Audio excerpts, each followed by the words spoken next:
जय हिंद आप सभी को। तो चलिए शुरुआत करते हैं आज के इस क्लास में। ज्ञान बिंदु जीएस एकेडमी जो सर के द्वारा बिहार पुलिस का न्यू क्वेश्चन बैंक आया है, इसी को जो है ना कंप्लीट करेंगे।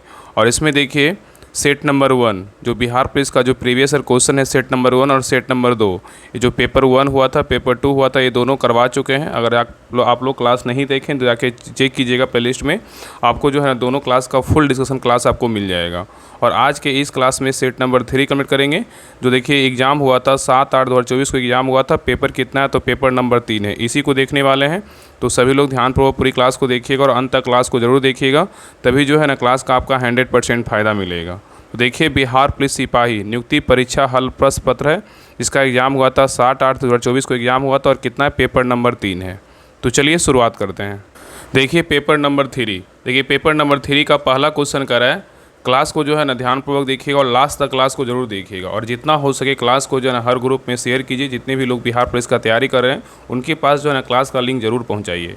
और सारा क्वेश्चन जो है ना आपको क्लास में हम याद करवाएंगे। थोड़ा सा जो है ना जो बाकी डिटेल जो है थोड़ा सा आप लोग पीडीएफ हम डाल देंगे, आप लोग उसको एक बार देख लीजिएगा। जो इंपॉर्टेंट होगा सारा हम आपको डिस्कशन करवा के चलेंगे और सारा क्लास में जो है ना याद करवाते हुए चलेंगे, ठीक है। और बाकी पेपर नंबर 1 और पेपर नंबर 2 का पीडीएफ आपको टेलीग्राम चैनल पर मिल जाएगा, तो सभी लोग टेलीग्राम चैनल ज्वाइन कर लीजिएगा। डिस्क्रिप्शन में लिंक दिया हुआ है राहुल स्टडी ग्रुप के नाम से, तो वहाँ पर जो है ना आपका दोनों क्लास का आपको पीडीएफ मिल जाएगा। तो देखिए पहला क्वेश्चन करा है, यदि एक वस्तु का द्रव्यमान 4 गुना होता है तथा वेग आधा हो जाता है तो वस्तु का संवेग क्या होगा, बताइए। यहाँ पे क्वेश्चन बहुत अच्छा है, करा यदि एक वस्तु का द्रव्यमान 4 गुना होता है तथा वेग आधा हो जाता है तो वस्तु का संवेग क्या होगा, बताइए। तो क्या हो जाएगा, तो सही उत्तर होगा ऑप्शन नंबर बी, दोगुना हो जाएगा। क्या हो जाएगा, दोगुना हो जाएगा, ठीक है। तो देखिए संवेग क्या होगा, दोगुना हो जाएगा। और वस्तु का संवेग बराबर क्या होता है, द्रव्यमान गुना वेग होता है, इसलिए पी बराबर क्या है, एम गुना भी। आगे देखिए यहाँ पे बना के जो है बताया गया। चलिए आगे देखिए क्वेश्चन नंबर 2 पे कह रहा है कि निम्नलिखित में से कौन सा समास विग्रह सही नहीं है, बताइए। क्वेश्चन कह रहा है कि निम्नलिखित में से कौन सा समास विग्रह सही नहीं है, बताइए। कौन इसमें जो है ना गलत है, बताइए। तो 2 का सही उत्तर होगा ऑप्शन नंबर 1। राज स्वभाव जो है ना राज के लिए स्वभाव होता है, ये क्या है तो गलत है। इसमें गुरु दक्षिणा मतलब क्या होता है, गुरु के लिए दक्षिणा बिल्कुल सही है। और ऋण मुक्त मतलब क्या होता है, ऋण से मुक्त बिल्कुल सही है। और सेनानायक का मतलब क्या होता है, सेना का नायक बिल्कुल क्या है तो सही है। बी सी डी क्या है सही, लेकिन ए क्या है तो गलत है। चलिए आगे देखिए, इसी में देखिए कह रहा है कि राजसभा के बारे में कह रहा है, राज्य के लिए सभा यह समा विग्रह सही नहीं है, ठीक है। राजसभा का जो समास विग्रह है क्या है तो राजा की क्या है सभा होता है। राजसभा का समास विग्रह क्या होता है तो राजा की सभा होता है। अन्य सभी विकल्प क्या है तो सत्य है। चलिए आगे देखिए क्वेश्चन नंबर 3 कह रहा है कि डैश ने कोशिका में स्थित तरल जैविक पदार्थ को जीव द्रव का नाम दिया, किसने दिया था, बताइए। बहुत अच्छा क्वेश्चन है, कह रहा है किसने कोशिका में स्थित तरल जैविक पदार्थ को जीव द्रव का नाम दिया, बताइए कौन दिया। तो 3 का सही उत्तर होगा ऑप्शन नंबर 1, जे.ई. पुरकिंजे नहीं दिया। कौन दिया, जे.ई. पुरकिंजे ने कोशिका में स्थित तरल जैविक पदार्थ को जीव द्रव का नाम दिया, ठीक है। आगे देखिए कह रहा है कि जे.ई. पुरकिंजे ने कोशिका में स्थित तरल जैविक पदार्थ का जीव द्रव का नाम दिया। और डुजार्डी ने कह रहा है कि डुजार्डी ने जीव द्रव की खोज की थी। तो यहाँ पे क्वेश्चन बोलेगा कि जीव द्रव की खोज किसने किया, डुजार्डी ने किया, जबकि पुरकिंजे ने 1839 में कोशिका के अंदर पाए जाने वाले अर्ध तरल दानेदार सजीव पदार्थ को प्रोटोप्लाज्म या क्या है तो जीव द्रव नाम दिया, ठीक है। चलिए आगे देखिए, आगे कह रहा है कि 1855 ईस्वी में बिरचो ने बताया कि नई कोशिकाओं का निर्माण पहले से मौजूद कोशिकाओं से होता है। तो यहाँ पे कह रहा है कि 1855 ईस्वी में बिरचो ने बताया कि नई कोशिका का निर्माण पहले से मौजूद कोशिकाओं से होता है। नेक्स्ट कह रहा है कि देखिए रॉबर्ट ब्राउन ने 1831 में केंद्रक की खोज की थी। तो यहाँ पे क्वेश्चन सिंपल पूछा है कि रॉबर्ट ब्राउन ने केंद्रक की खोज कब किया था, तो 1831 में किया था। 1831 में केंद्रक की खोज किसने किया था, रॉबर्ट ब्राउन ने किया था, ठीक है। जैसे क्वेश्चन पूछेगा वैसे आंसर आपको देना है। आगे कह रहा है कि टीबी बैक्टीरिया की खोज रॉबर्ट कोच ने किया। तो टीबी बैक्टीरिया की खोज किसने किया, तो रॉबर्ट कोच ने किया। चलिए आगे देखिए, आगे कह रहा है क्वेश्चन नंबर देखिए 4 कह रहा है कि किसी डॉक्यूमेंट में टेक्स्ट की वर्तनी और व्याकरण की जांच करने के लिए किस शॉर्ट सर्किट का कुंजी का जो है ना प्रयोग किया जाता है। बहुत अच्छा क्वेश्चन है, बताइए। कह रहा है किसी डॉक्यूमेंट में टेक्स्ट की वर्तनी और व्याकरण की जांच करने के लिए किस शॉर्टकट कुंजी का प्रयोग किया जाता है, बताइए। तो 4 का सही उत्तर होगा ऑप्शन नंबर डी, F7 का प्रयोग करते हैं। किसका प्रयोग करते हैं, F7 का प्रयोग करते हैं। तो देखिए इसी में कह रहा है किसी डॉक्यूमेंट में टेक्स्ट की वर्तनी और व्याकरण की जाँच करने के लिए F7 कुंजी का क्या करते हैं, प्रयोग करते हैं। आगे इसको देख लीजिएगा, देखिए इसको बता ही दे रहे हैं। देखिए कह रहा है, देखिए यहाँ पे देखिए पॉइंट दिया हुआ कि F1 का प्रयोग लगभग हर प्रोग्राम के लिए सहायक स्क्रीन खोलता है। और F2 जो होता है, F2 का प्रयोग किसी चयनित फाइल या फोल्डर का नाम बदलने की अनुमति हेतु किया जाता है। और F3 जो होता है, F3 कुंजी का उपयोग कंप्यूटर या लैपटॉप पर एप्लीकेशन खोजने में जो है ना मदद करता है। ठीक है, चलिए आगे देखिए F4 का मतलब क्या होता है, तो F4 जो है ना Alt + F4 सक्रिय विंडो को बंद करता है। चलिए क्वेश्चन नंबर ये देखिए 5 पे कह रहा है कि ट्रांजिस्टर का आविष्कार किसने किया था, बताइए। ट्रांजिस्टर का आविष्कार किसने किया था, बताइए क्या होगा। तो 5 का सही उत्तर होगा ऑप्शन नंबर 1, शाक्ले ने किया। कौन किया, तो शाक्ले ने किया। तो ट्रांजिस्टर का आविष्कार किसने किया, तो शाक्ले ने किया। तो यहाँ पे कह रहा है कि ट्रांजिस्टर का आविष्कार शाक्ले ने किया। इनके अलावा उनके सहयोगी जॉन बार्डिन एवं वाल्टर ब्रेटन भी थे। आगे देखिए कुछ यंत्र दिया हो, उसके क्या है, तो आविष्कारक है। किस यंत्र का आविष्कारक कौन थे, कौन आविष्कार किया था, इसके बारे में देखिए दिया हुआ है। तो देखिए पहला है डिस्क ब्रेक का आविष्कार किसने किया, F लैंचेस्टर ने किया। और नेक्स्ट है सेफ्टी पिन का आविष्कार किसने किया, तो वाल्टर हंट ने किया। गैल्वेमीटर का आविष्कार किसने किया, एंड्रे मेरी एम्पियर ने किया। लिफ्ट मतलब यांत्रिक का आविष्कार किसने किया, एलिसा ओटिस ने किया। और स्कूटर का आविष्कार किसने किया, जी ब्रॉडसा ने किया। ठीक है, आगे देखिए बाइसिकल का आविष्कार किसने किया, तो कैमलिन मैकमिलन ने किया। कताई मशीन का आविष्कार किसने किया, सैमुअल क्रॉम्पटन ने किया। और डायनेमो का आविष्कार पूछेगा तो कौन किया, तो माइकल फैराडे ने किया। और लाउड स्पीकर का आविष्कार पूछेगा तो कौन किया, होरेस शॉर्ट ने किया। और टेलीफोन का आविष्कार पूछेगा तो कौन किया, तो ग्राहम बेल ने किया। ठीक है, चलिए आगे देखिए। यहाँ पे देखिए सुमेलित करना है। देखिए बताइए, यहाँ पे निम्नलिखित को सुमेलित कीजिए। यहाँ पे 1857 के विद्रोह के नेता के बारे में दिया हुआ है कि इसको सुमेलित करना है, बताइए क्या होगा। तो देखिए पहला है जो है ना, यहाँ पे देखिए 1857 के विद्रोह का नेता दिया हुआ, कौन सा केंद्र इनका कहाँ था। देखिए पहला है नाना साहेब। नाना साहेब का केंद्र कहाँ था, बताइए। नाना साहेब का जो केंद्र था कहाँ था, बताइए। तो नाना साहेब का केंद्र बोलेगा तो कहाँ था, कानपुर से थे। रानी लक्ष्मीबाई का संबंध केंद्र कहाँ था, तो झांसी से था। और नेक्स्ट है बहादुर शाह जफर का जो है ना केंद्र कहाँ था, तो इनका केंद्र था दिल्ली। और मौलवी अब्दुल्ला का केंद्र कहाँ था, तो फैजाबाद था। ठीक है, ये सभी पॉइंट याद रखिएगा। इसका सही उत्तर क्या होगा, तो ऑप्शन नंबर सी हो जाएगा। चलिए आगे देखिए यहाँ पे दिया हुआ है कि 1857 की क्रांति के प्रमुख केंद्र एवं नेतृत्वकर्ता कौन थे, इसके बारे में देखिए दिया हुआ। यहाँ पे प्रमुख केंद्र है और यहाँ पे नेतृत्व करता है और यहाँ पे क्या है, दमन करता है। तो ये तो दोनों जो है ना बहुत इंपॉर्टेंट है कि प्रमुख जो केंद्र 1857 का जो था उसका नेतृत्व किसने किया था। देखिए दिल्ली से कौन थे, तो दिल्ली से बहादुर शाह जफर, बख्त खां अस्थायी नेतृत्व किए थे। कानपुर से बोलेगा तो कौन से, नाना साहब तात्या टोपे। लखनऊ से बोलेगा तो कौन थे, बेगम हजरत महल थे। और झांसी से बोलेगा तो कौन थे, रानी लक्ष्मीबाई। इलाहाबाद से कौन थे, लियाकत अली खान। जगदीशपुर से कौन थे, बाबू कुंवर सिंह। नहीं देखिए बरेली से कौन थे, बरेली से खान बहादुर खान। और फैजाबाद से कौन थे, फैजाबाद से मौलवी अहमदुल्ला थे। और फतेहपुर से बोलेगा तो अजीमुल्ला थे। ठीक है, बाकी इसको ना आप जनरल जो कांग्रेस जो अंग्रेज़ का था उसको भी जो है ना इसको याद रखिएगा। ठीक है, इसको पढ़ लीजिएगा, बाकी हम PDF डाल देंगे, आप वहाँ से इसको कंप्लीट कर लीजिएगा। आगे देखिए क्वेश्चन नंबर 7 कर रहा है कि बारदौली में 1928 ईस्वी में लगान वृद्धि के खिलाफ किसने किसान आंदोलन का नेतृत्व किया था, बताइए। क्वेश्चन कर रहा है कि बारदौली में 1928 ईस्वी में लगान वृद्धि के खिलाफ किसने किसान आंदोलन का नेतृत्व किया था, बताइए किसने किया था। तो 7 का सही उत्तर होगा ऑप्शन नंबर 1, वल्लभ भाई पटेल ने किया था। कौन किया था, वल्लभ भाई पटेल ने किया था। तो यहाँ पे कह रहा है कि बारदौली में 1928 ईस्वी में लगान वृद्धि के खिलाफ किसान आंदोलन का नेतृत्व किसने किया था, वल्लभ भाई पटेल ने किया था। और आगे कह रहा है कि बारदौली सत्याग्रह भारतीय स्वाधीनता संग्राम के दौरान जून 1928 में गुजरात में हुए एक प्रमुख किसान आंदोलन था। उस समय प्रांतीय सरकार ने किसानों के लगान में 22% वृद्धि कर दी, जिसके खिलाफ वल्लभ भाई पटेल के नेतृत्व में आंदोलन किया गया था। ठीक है, आगे देखिए कह रहा है कि बारदौली की महिलाओं ने वल्लभ भाई पटेल को सरदार की उपाधि दी थी। क्वेश्चन यहाँ पे पूछेगा ना कि वल्लभ भाई पटेल को सरदार की उपाधि किसने दिया था, तो बारदौली की महिलाओं ने दिया था। सिंपल याद रखिएगा। ठीक है, चलिए आगे देखिए क्वेश्चन नंबर 8 कर रहा है विश्व बैंक के द्वारा विभिन्न देशों को किस आधार पर वर्गीकृत किया जाता है, बताइए। क्वेश्चन कह रहा है कि विश्व बैंक द्वारा विभिन्न देशों को किस आधार पर जो है ना वर्गीकृत किया जाता है, बताइए क्या होगा। तो 8 का सही उत्तर होगा ऑप्शन नंबर बी, प्रति व्यक्ति आय पे जो है ना क्या करते हैं, वर्गीकृत करते हैं। ठीक है, आगे देखिए कह रहा है कि विश्व बैंक द्वारा विभिन्न देशों को प्रति व्यक्ति आय के आधार पर क्या करते हैं, वर्गीकृत किया जाता है।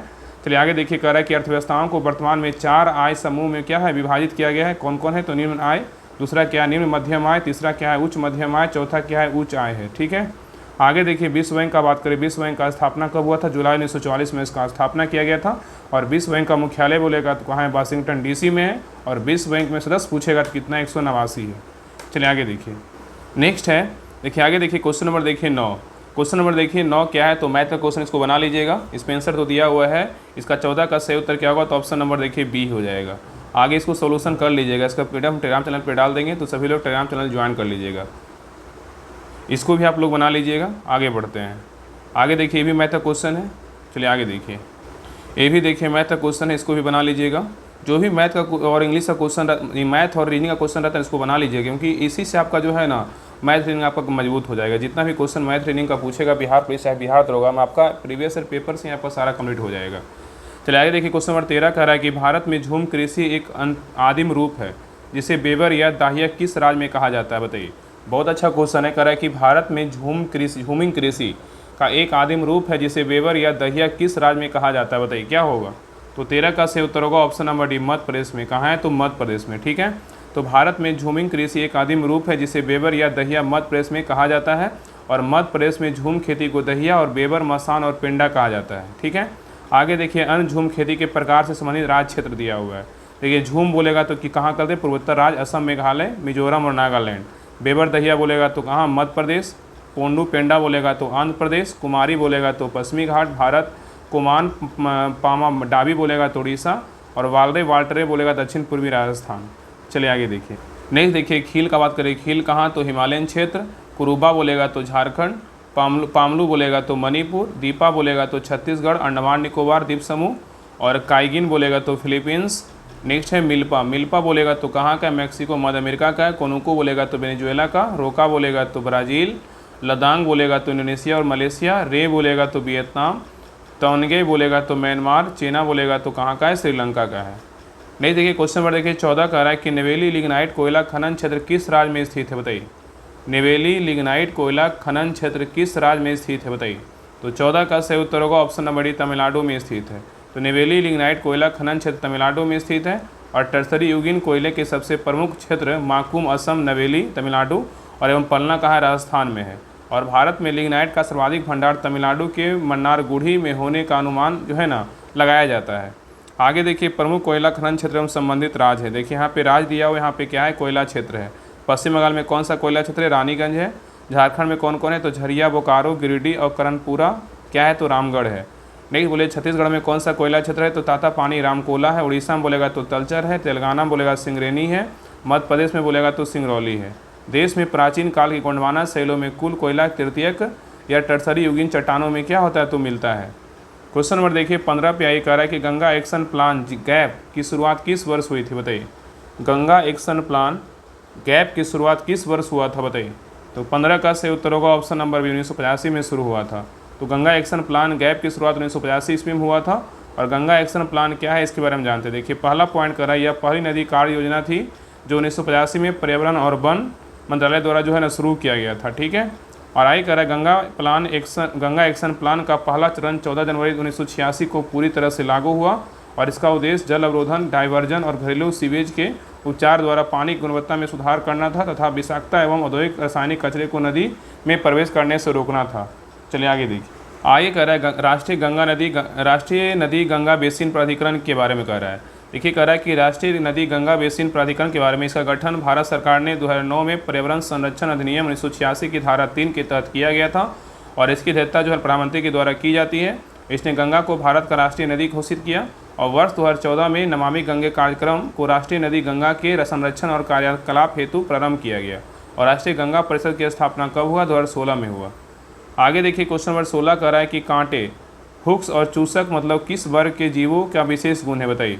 कांटे और चूसक किस वर्ग के जीवों का विशेष गुण है, बताइए। तो 16 का सही उत्तर होगा ऑप्शन नंबर डी, प्लेटीहेल्मिन्थीज का है। किसका है, प्लेटीहेल्मिन्थीज का है।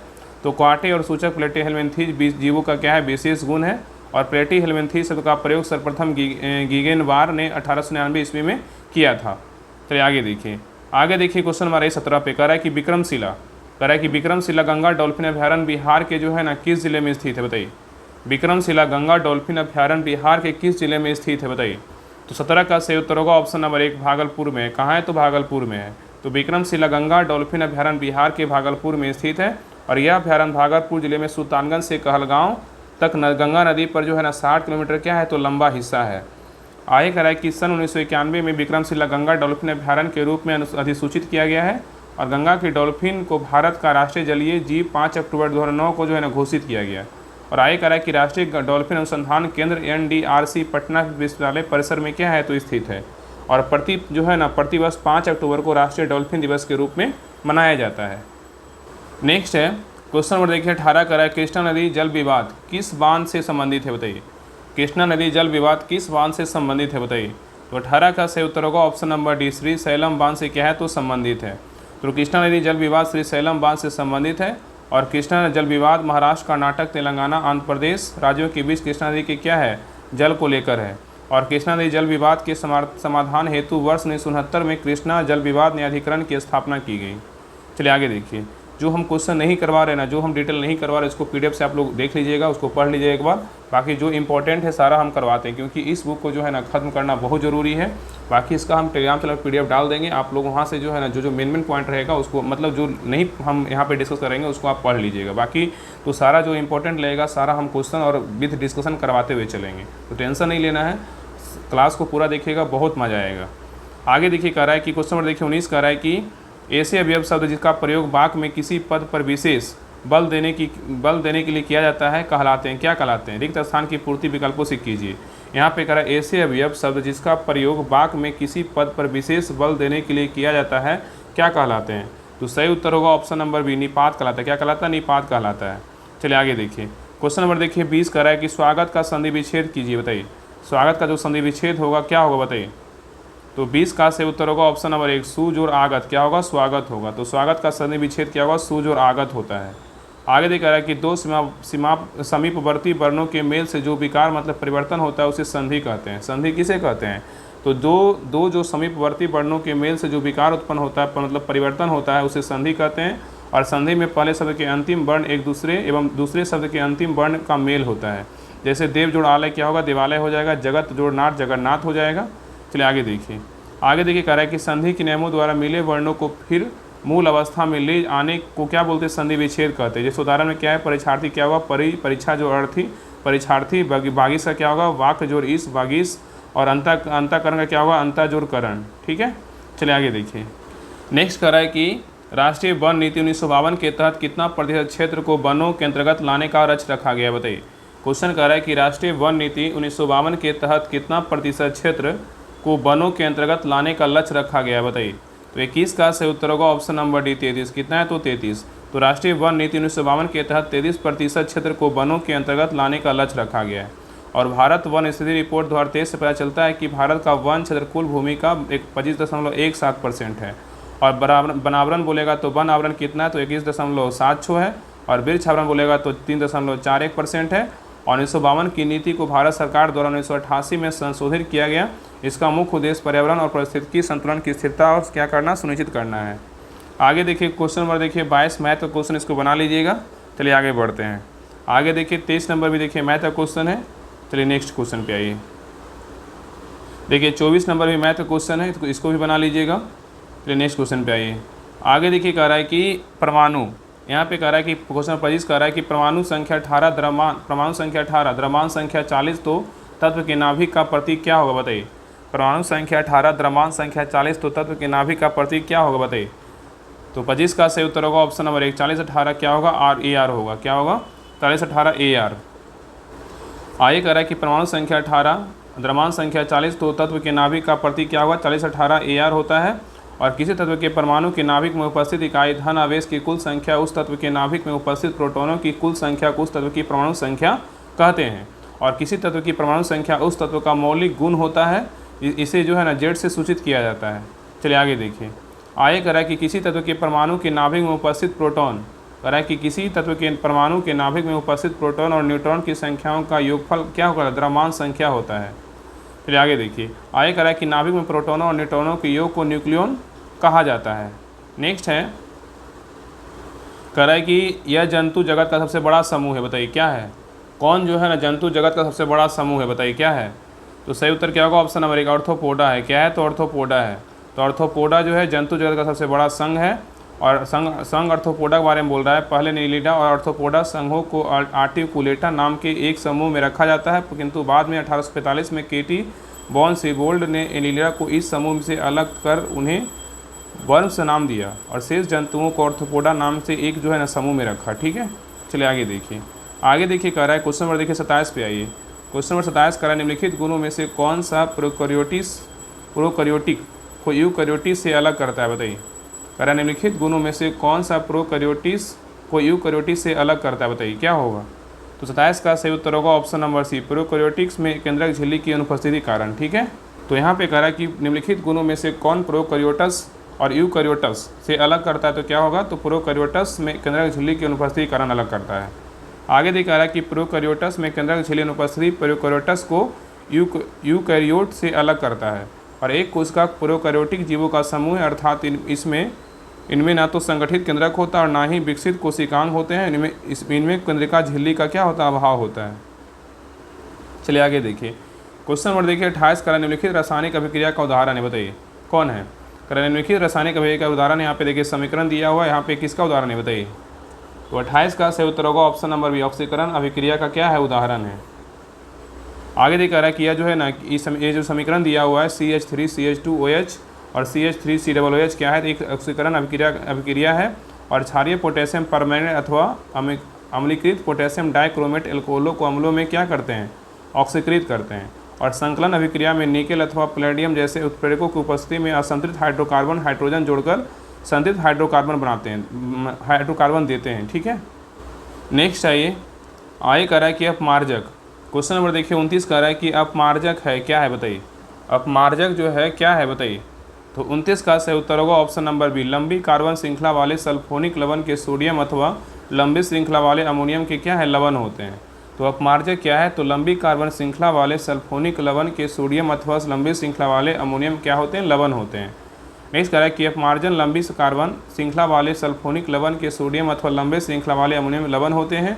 और अपमार्जक कठोर जल में उपस्थित कैल्शियम और मैग्नीशियम आयनों के साथ अघुलनशील पदार्थ नहीं बनाते, अतः ये कठोर जल में भी क्या होते, प्रभावी बने रहते हैं।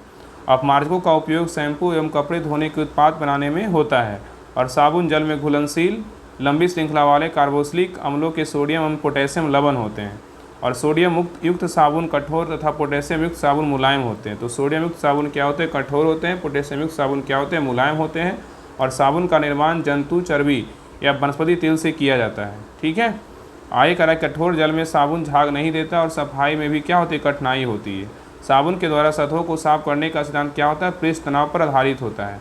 जल की अस्थायी कठोरता उसमें कैल्शियम मैग्नीशियम के क्लोराइड तथा सल्फेट लवण घुले रहने के कारण होती है।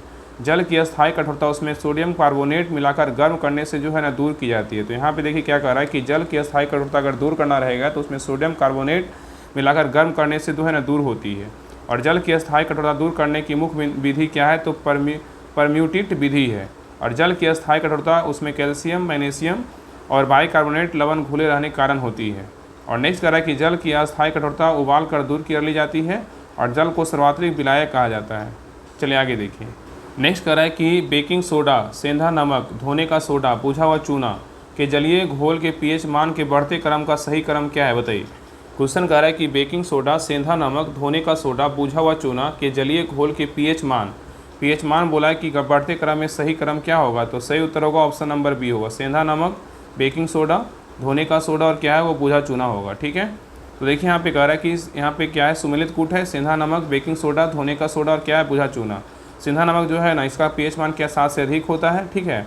और बेकिंग सोडा सोडियम बाइकार्बोनेट जो खाने का सोडा होता है, इसका सूत्र क्या होता है, NaSCO3 होता है, जिसका पीएच मान कितना होता है, 8.1 होता है, ठीक है। आगे देखिए धोवन सोडा क्या बोलते हैं, सोडियम कार्बोनेट बोलते हैं, इसका सूत्र बोलेगा Na2CO3 × 10H2O होता है और इसका जो पीएच मान होता है 11 होता है। आगे देखिए बुझा चूना, इसका नाम पूछेगा तो क्या होता है, कैल्शियम हाइड्रोक्साइड होता है, बुझा चूना बोलते हैं। और इसका सूत्र बोलेगा तो बुझा चूना क्या होता है, CaOH के होल ट्वाइस। और बुझा चूना का पीएच मान बोलेगा तो 12.4 होता है, ठीक है। तो सेंधा नमक का पीएच मान बोलेगा तो 7, बेकिंग सोडा का पीएच मान बोलेगा तो 8.1, धोवन सोडा का पीएच मान बोलेगा तो 11 और बुझा चूना का पीएच मान बोलेगा 12.4, ठीक है। और बेकिंग सोडा का रासायनिक नाम क्या है, तो सोडियम बाइकार्बोनेट या खानों का सोडा बोल सकते हैं, धोवन सोडा को सोडियम कार्बोनेट बोल सकते हैं, बुझा हुआ चूना को कैल्शियम हाइड्रोक्साइड बोल सकते हैं। आगे देखिए क्वेश्चन नंबर 31 कह रहा है कि असमान गति को निम्नलिखित में से कौन सा विकल्प सबसे अच्छे से वर्णित है, बताइए। क्वेश्चन कह रहा है कि असमान गति को निम्नलिखित में से कौन सा विकल्प सबसे अच्छे से वर्णित करता है, बताइए कौन करता है। तो सही उत्तर होगा ऑप्शन नंबर बी, एक वस्तु समान समंतरालों की असमान दूरियां तय करती है। तो कह रहा है कि एक वस्तु समान अंतरालों की असमान दूरियां तय करती है। यदि कोई वस्तु समान अंतरालों में समान दूरी विस्थापित होती है तो वस्तु का वेग एक समान वेग या अचर वेग कहलाता है। जब कोई वस्तु समान अंतरालों में असमान दूरी विस्थापित होती है तो वस्तु का वेग असमान वेग या स्थिर वेग कहलाता है। और किसी वस्तु द्वारा तय किए गए कुल विस्थापन द्वारा लिए गए कुल समय के अनुपात को क्या कहते हैं, वस्तु का वेग कहते हैं। और औसत वेग बराबर क्या होता है, तो कुल विस्थापन बटा कुल समय होता है। क्वेश्चन नंबर ये 32 पे कह रहा है कि अम्ल करते हैं क्या करते हैं बताइए, अम्ल करते हैं क्या करते हैं बताइए। तो 32 का सही उत्तर होगा ऑप्शन नंबर 1, नीले लिटमस को पत्र को क्या करता है तो लाल करता है। तो नीले लिटमस पत्र को लाल कौन करता है तो अम्ल करता है। तो अम्ल जो है ना नीले लिटमस पत्र को लाल करते हैं, और अम्ल जो है जल में घुलकर H+ आयन देते हैं, और अम्ल का स्वाद क्या होता है तो खट्टा होता है। नेक्स्ट है कह रहा है कि pH स्केल पर 7 से कम अंक अम्लीय प्रकृति दर्शाते हैं, और 7 से जितने कम अंक होंगे वो उतने ही प्रबल अम्ल होंगे। आगे देखिए अन्य महत्वपूर्ण तत्व या अम्ल का नाम है, यहाँ पर क्या है किसमें पाया जाता है। देखिए एस्टिक अम्ल जो है ना किसमें पाया जाता है, सिरका में पाया जाता है। फॉर्मिक अम्ल किसमें पाया जाता है तो चींटी के डंक में पाया जाता है। तो एस्टिक अम्ल किसमें पाया जाता है, सिरका में। फॉर्मिक अम्ल चींटी के डंक में। सिट्रिक अम्ल किसमें पाया जाता है, नींबू, संतरा, अंड सिट्रिक फल में पाया जाता है। लैक्टिक अम्ल बोलेगा तो दही में पाया जाता है। ऑक्जेलिक अम्ल बोलेगा तो पालक, टमाटर में पाया जाता है। टर्टरिक अम्ल बोलेगा तो इमली, अंगूर, कच्चे आम में पाया जाता है। कार्बोनिक अम्ल बोलेगा तो सोडियम, सोडा वाटर व अन्य पेय पदार्थ में पाया जाता है। और मौलिक अम्ल बोलेगा तो किसमें पाया जाता है तो सेब में पाया जाता है। क्वेश्चन नंबर देखिए 33 कह रहा है कि सबसे अधिक तन्य धातु कौन सा है बताइए, सबसे अधिक तन्य धातु कौन सा है बताइए। तो 33 का सही उत्तर होगा ऑप्शन नंबर सी, सोना है। क्या है तो सोना है। तो 1 ग्राम सोने में 2 किलोमीटर लंबा तार बनाया जा सकता है, और धातु के पतले तार के रूप में खींचने की क्षमता को जो है ना तन्यता कहा जाता है। और धातुओं को पीट कर पतली चादर बनाने को गुण का आघातवर्धया कहते हैं। ठीक है, तो धातुओं को पीट कर पतली चादर बनाने के गुण को क्या बोलते हैं, आघातवर्धता कहते हैं। आघातवर्धता तथा तन्यता कारण धातुओं को हम अपने आवश्यकता अनुसार आकार दे सकते हैं। आगे देखिए क्वेश्चन नंबर 34 कह रहा है कि वनस्पति तेलों में साधारणतः लंबी डैश कार्बन श्रृंखलाएं होती है, जबकि जंतु वसा में डैश कार्बन श्रृंखलाएं होती है। क्या होती है बताइए। तो 34 का सही उत्तर होगा ऑप्शन नंबर सी, असंतृप्त। और क्या होगा, संतृप्त होगा। तो वनस्पति तेलों में साधारणतः लंबी असंतृप्त कार्बन श्रृंखलाएं होती है, जबकि जंतु वसा में क्या होता है, संतृप्त कार्बन श्रृंखलाएं होती है। वनस्पति तेलों में साधारणतः लंबी असंतृप्त कार्बन श्रृंखलाएं होती है, जबकि जंतु वसा में संतृप्त कार्बन श्रृंखलाएं होती है। नेक्स्ट कह रहा है कि वनस्पति तेलों के हाइड्रोजनीकरण में उत्प्रेरक के रूप में जो है ना निकेल का प्रयोग किया जाता है। तो यहाँ पे कह रहा है कि वनस्पति तेलों के हाइड्रोजनीकरण में उत्प्रेरक के रूप में निकेल का प्रयोग किया जाता है, और साधारणतः वनस्पति तेल में स्वास्थ्यवर्धक होते हैं। वही जंतु वसा में संतृप्त वसा अम्ल होता है, जो स्वास्थ्य के लिए क्या होता है, हानिकारक होता है। आगे देखिए क्वेश्चन नंबर 35 कह रहा है कि निम्नलिखित कथनों पर विचार कीजिए, करोपित में से कौन सा कथन जो है ना सही है बताइए। बताइए क्या होगा, इसमें बोल रहा है कि कौन सा कथन सही होगा। देखिए पहला कह रहा है कि ब्रह्मोस, कह रहा है कि ब्रह्मोस जो है ना विश्व की सबसे तेज़ सुपरसोनिक क्रूज मिसाइल है। बिल्कुल क्या है तो सही है। ब्रह्मोस जो है विश्व की सबसे तेज़ सुपरसोनिक क्रूज मिसाइल है। क्या है, सही है। लेकिन निर्भय के बारे में बोल रहा है, निर्भय एक स्वदेशी तथा लंबी दूरी की बैलिस्टिक मिसाइल, ये क्या है तो गलत है। तो सही उत्तर क्या होगा, ऑप्शन नंबर केवल 1 क्या है, बिल्कुल सही है। आगे देखिए कह रहा है कि ब्रह्मोस विश्व की सबसे तेज़ सुपरसोनिक क्रूज मिसाइल है। बिल्कुल क्या है तो सही है। ब्रह्मोस विश्व की सबसे तेज़ सुपरसोनिक क्रूज मिसाइल है, और निर्भय एक स्वदेशी तथा लंबी दूरी की सबसोनिक क्रूज मिसाइल है, ना कि जो है ना बैलिस्टिक मिसाइल है, ना कि यहाँ पे क्रूज मिसाइल, ना कि बैलिस्टिक मिसाइल होगा। ठीक है, आगे देखिए ब्रह्मोस मिसाइल के बारे में बोल रहा है कि ब्रह्मोस मिसाइल भारत रूस संयुक्त उद्यम है। इसकी मारक क्षमता बोलेगा 290 किलोमीटर तथा यह 2.8 मैक ध्वनि गति से लगभग 3 गुनी, मतलब जो है ना कि उच्च गति के साथ विश्व की सबसे तेज क्रूज मिसाइल है। और इसका नाम भारत की ब्रह्मपुत्र नदी और रूस की मोस्कोवा नदी के नाम पर जो है रखा गया है। आगे देखिए निर्भय मिसाइल के बारे में बोल रहा है कि निर्भय मिसाइल क्या है, तो यह एक लंबी दूरी की सबसोनिक क्रूज मिसाइल है। इसे भारत में रक्षा अनुसंधान एवं विकास संगठन DRDO द्वारा विकसित किया गया है। और इस मिसाइल के सदा संस्करण का परीक्षण पहली बार उड़ीसा के बालासोर जिले में चांदीपुर स्थित एकीकृत परीक्षण रेंज 12 मार्च 2023 को किया गया था। आगे देखिए क्वेश्चन नंबर 36 का रहा है कि निसार क्या है बताइए। निसार के बारे में पूछा है कि निसार क्या है बताइए। तो निसार क्या है, तो ये निसार जो है ना इसरो और नासा द्वारा क्या है विकसित एक रडार है। आगे देखिए कह रहा है कि निसार इसरो और नासा द्वारा विकसित एक क्या अंतरिक्ष रडार मिशन है, और दोहरी आवृत्ति वाले सिंथेटिक एपर्चर रडार उपग्रह को विकसित करने और लॉन्च करने के लिए नासा और इसरो के बीच एक क्या संयुक्त परियोजना है। चलिए आगे देखिए। आगे क्वेश्चन नंबर देखिए 37 कह रहा है कि भारतीय कैबिनेट ने किस तिथि को भारत में राष्ट्रीय अंतरिक्ष दिवस घोषित किया है बताइए। क्वेश्चन कह रहा है कि भारतीय कैबिनेट ने किस तिथि को भारत में राष्ट्रीय अंतरिक्ष दिवस घोषित किया बताइए। तो 37 का सही उत्तर होगा ऑप्शन नंबर बी, 23 अगस्त को क्या बोला है तो राष्ट्रीय अंतरिक्ष दिवस मनाने की जो है ना घोषणा किया है। ठीक है, कौन किया है, कैबिनेट मिशन मतलब कैबिनेट मंत्री मतलब भारत सरकार किया है। आगे कह रहा है कि भारतीय कैबिनेट ने 23 अगस्त को भारत में राष्ट्रीय अंतरिक्ष दिवस घोषित किया है, और भारत 23 अगस्त 2024 को अपना पहला राष्ट्रीय अंतरिक्ष दिवस मना रहा है, जिसका विषय है चंद्रमा को छूते हुए जीवन को छूना भारत के अंतरिक्ष गाथा है। आगे देखिए क्वेश्चन नंबर देखिए 38 कह रहा है कि स्मार्ट प्रीपेड मीटर की स्थापना के कार्यान्वयन और हर घर के लिए बिजली सुनिश्चित करने का अध्ययन करने के लिए जनवरी 2024 में किस देश की टीम ने बिहार का दौरा किया है बताइए। बहुत अच्छा क्वेश्चन है। कह रहा है कि स्मार्ट प्रीपेड मीटर स्थापना के कार्यान्वयन और हर घर के लिए बिजली सुनिश्चित करने का अध्ययन करने के लिए जनवरी 2024 में किस देश की टीम ने बिहार का दौरा किया है, बताइए। तो कौन किया है? तो अमेरिका किया है। कौन किया है? सही उत्तर क्या होगा? ऑप्शन नंबर बी अमेरिका होगा। चलिए आगे देखिए। तो देखिए कह रहा है कि स्मार्ट प्रीपेड मीटर स्थापना के कार्यान्वयन और हर घर के लिए बिजली सुनिश्चित करने का अध्ययन करने के लिए जनवरी 2024 में अमेरिका की टीम ने बिहार का दौरा किया था। अमेरिका के द्वारा बिहार में स्मार्ट प्रीपेड मीटर इंस्टॉलेशन की सराहना की गई। चलिए आगे देखिए। क्वेश्चन नंबर देखिए 39 कह रहा है कि 75 वर्षों के बाद भारतीय घड़ियाल की उपस्थिति की हालिया पुष्टि किस क्षेत्र में हुई है, बताइए। ये क्वेश्चन कह रहा है कि 75 वर्षों के बाद भारतीय घड़ियाल की उपस्थिति की हालिया पुष्टि किस क्षेत्र में की गई है, बताइए। तो सही उत्तर होगा ऑप्शन नंबर क्या होगा? डी, ग्रेटर काजीरंगा में किया गया है। तो 75 वर्षों के बाद भारतीय घड़ियाल की उपस्थिति की हालिया पुष्टि ग्रेटर काजीरंगा में हुई है।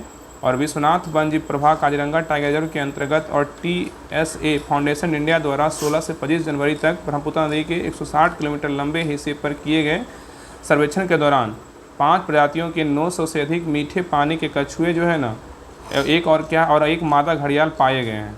चलिए आगे देखिए। कराई काजीरंगा टाइगर रिजर्व असम में है और यह एक सींग वाले गैंडे के लिए क्या है? तो प्रसिद्ध है। क्वेश्चन नंबर देखिए 40 कह रहा है कि BrahMos aerospace private limited BAPL ने 2022 में एक अनुबंध पर हस्ताक्षर किए और 2024 में पहला बैच किस देश को दिया, बताइए। कह रहा है कि BrahMos aerospace private limited BAPL ने 2022 में एक अनुबंध पर हस्ताक्षर किए और 2024 में पहला बैच किस देश को दिया, बताइए। तो सही उत्तर होगा ऑप्शन नंबर सी, फिलीपींस को दिया। तो कह रहा है कि BrahMos aerospace private limited BAPL ने 2022 में फिलीपींस के साथ एक अनुबंध पर साइन किया और 2024 में जो है ना पहला बैच फिलीपींस को दिया था, ठीक है। और भारत ने चीन के पड़ोसी देश फिलीपींस को ब्रह्मोस मिसाइल की पहली खेप सौंपी। फिलीपींस ने इसे चीन के दक्षिण चीन सागर में बढ़ते प्रभाव को देखते हुए खरीदा है। आगे देखिए कह रहा है कि दक्षिण चीन सागर में फिलीपींस का स्प्रेटली द्वीप को लेकर विवाद चलता रहता है। क्वेश्चन नंबर देखिए 41 कह रहा है कि बिहार में किस स्थान से बुद्ध की तांबे की खड़ी मूर्ति मिली थी, बताइए। क्वेश्चन कह रहा है कि बिहार में किस स्थान से बुद्ध की तांबे की खड़ी मूर्ति मिली है, बताइए। कहाँ से मिला है? तो सही उत्तर होगा ऑप्शन नंबर सी, सुल्तानगंज से मिला है। तो बिहार में सुल्तानगंज से बुद्ध की तांबे की खड़ी मूर्ति मिली थी। और नेक्स्ट कह रहा है कि 1861 में ईस्ट इंडिया रेलवे के निर्माण 1861 में ईस्ट इंडियन रेलवे का निर्माण के दौरान भागलपुर जिले के सुल्तानगंज में यह मूर्ति पाया गया था और वर्तमान में यह इंग्लैंड के बर्मिंघम संग्रहालय में रखा गया है। और इस मूर्ति का निर्माण गुप्त काल में किया गया था। और बांका के सांसद गिरधारी यादव प्रधानमंत्री को चिट्ठी लिखकर बुद्ध की प्रतिमा को विदेश से भारत लाने की जो है ना मांग की थी। चलिए आगे देखिए। क्वेश्चन नंबर 42 कह रहा है कि वर्ष 2011 के जनगणना के अनुसार बिहार में साक्षरता दर कितना है, बताइए। वर्ष 2011 के जनगणना के अनुसार बिहार में साक्षरता दर कितना है, बताइए। तो सही उत्तर होगा ऑप्शन नंबर डी, 61.80% है। आगे कह रहा है कि वर्ष 2011 के जनगणना के अनुसार बिहार की साक्षरता दर 61.80% है। नेक्स्ट कह रहा है कि बिहार में साक्षरता दर 2011 के जनगणना के अनुसार कुल साक्षरता दर बोलेगा तो 61.80% है, पुरुष बोलेगा तो 71.2% है, महिला बोलेगा तो 51.5% है।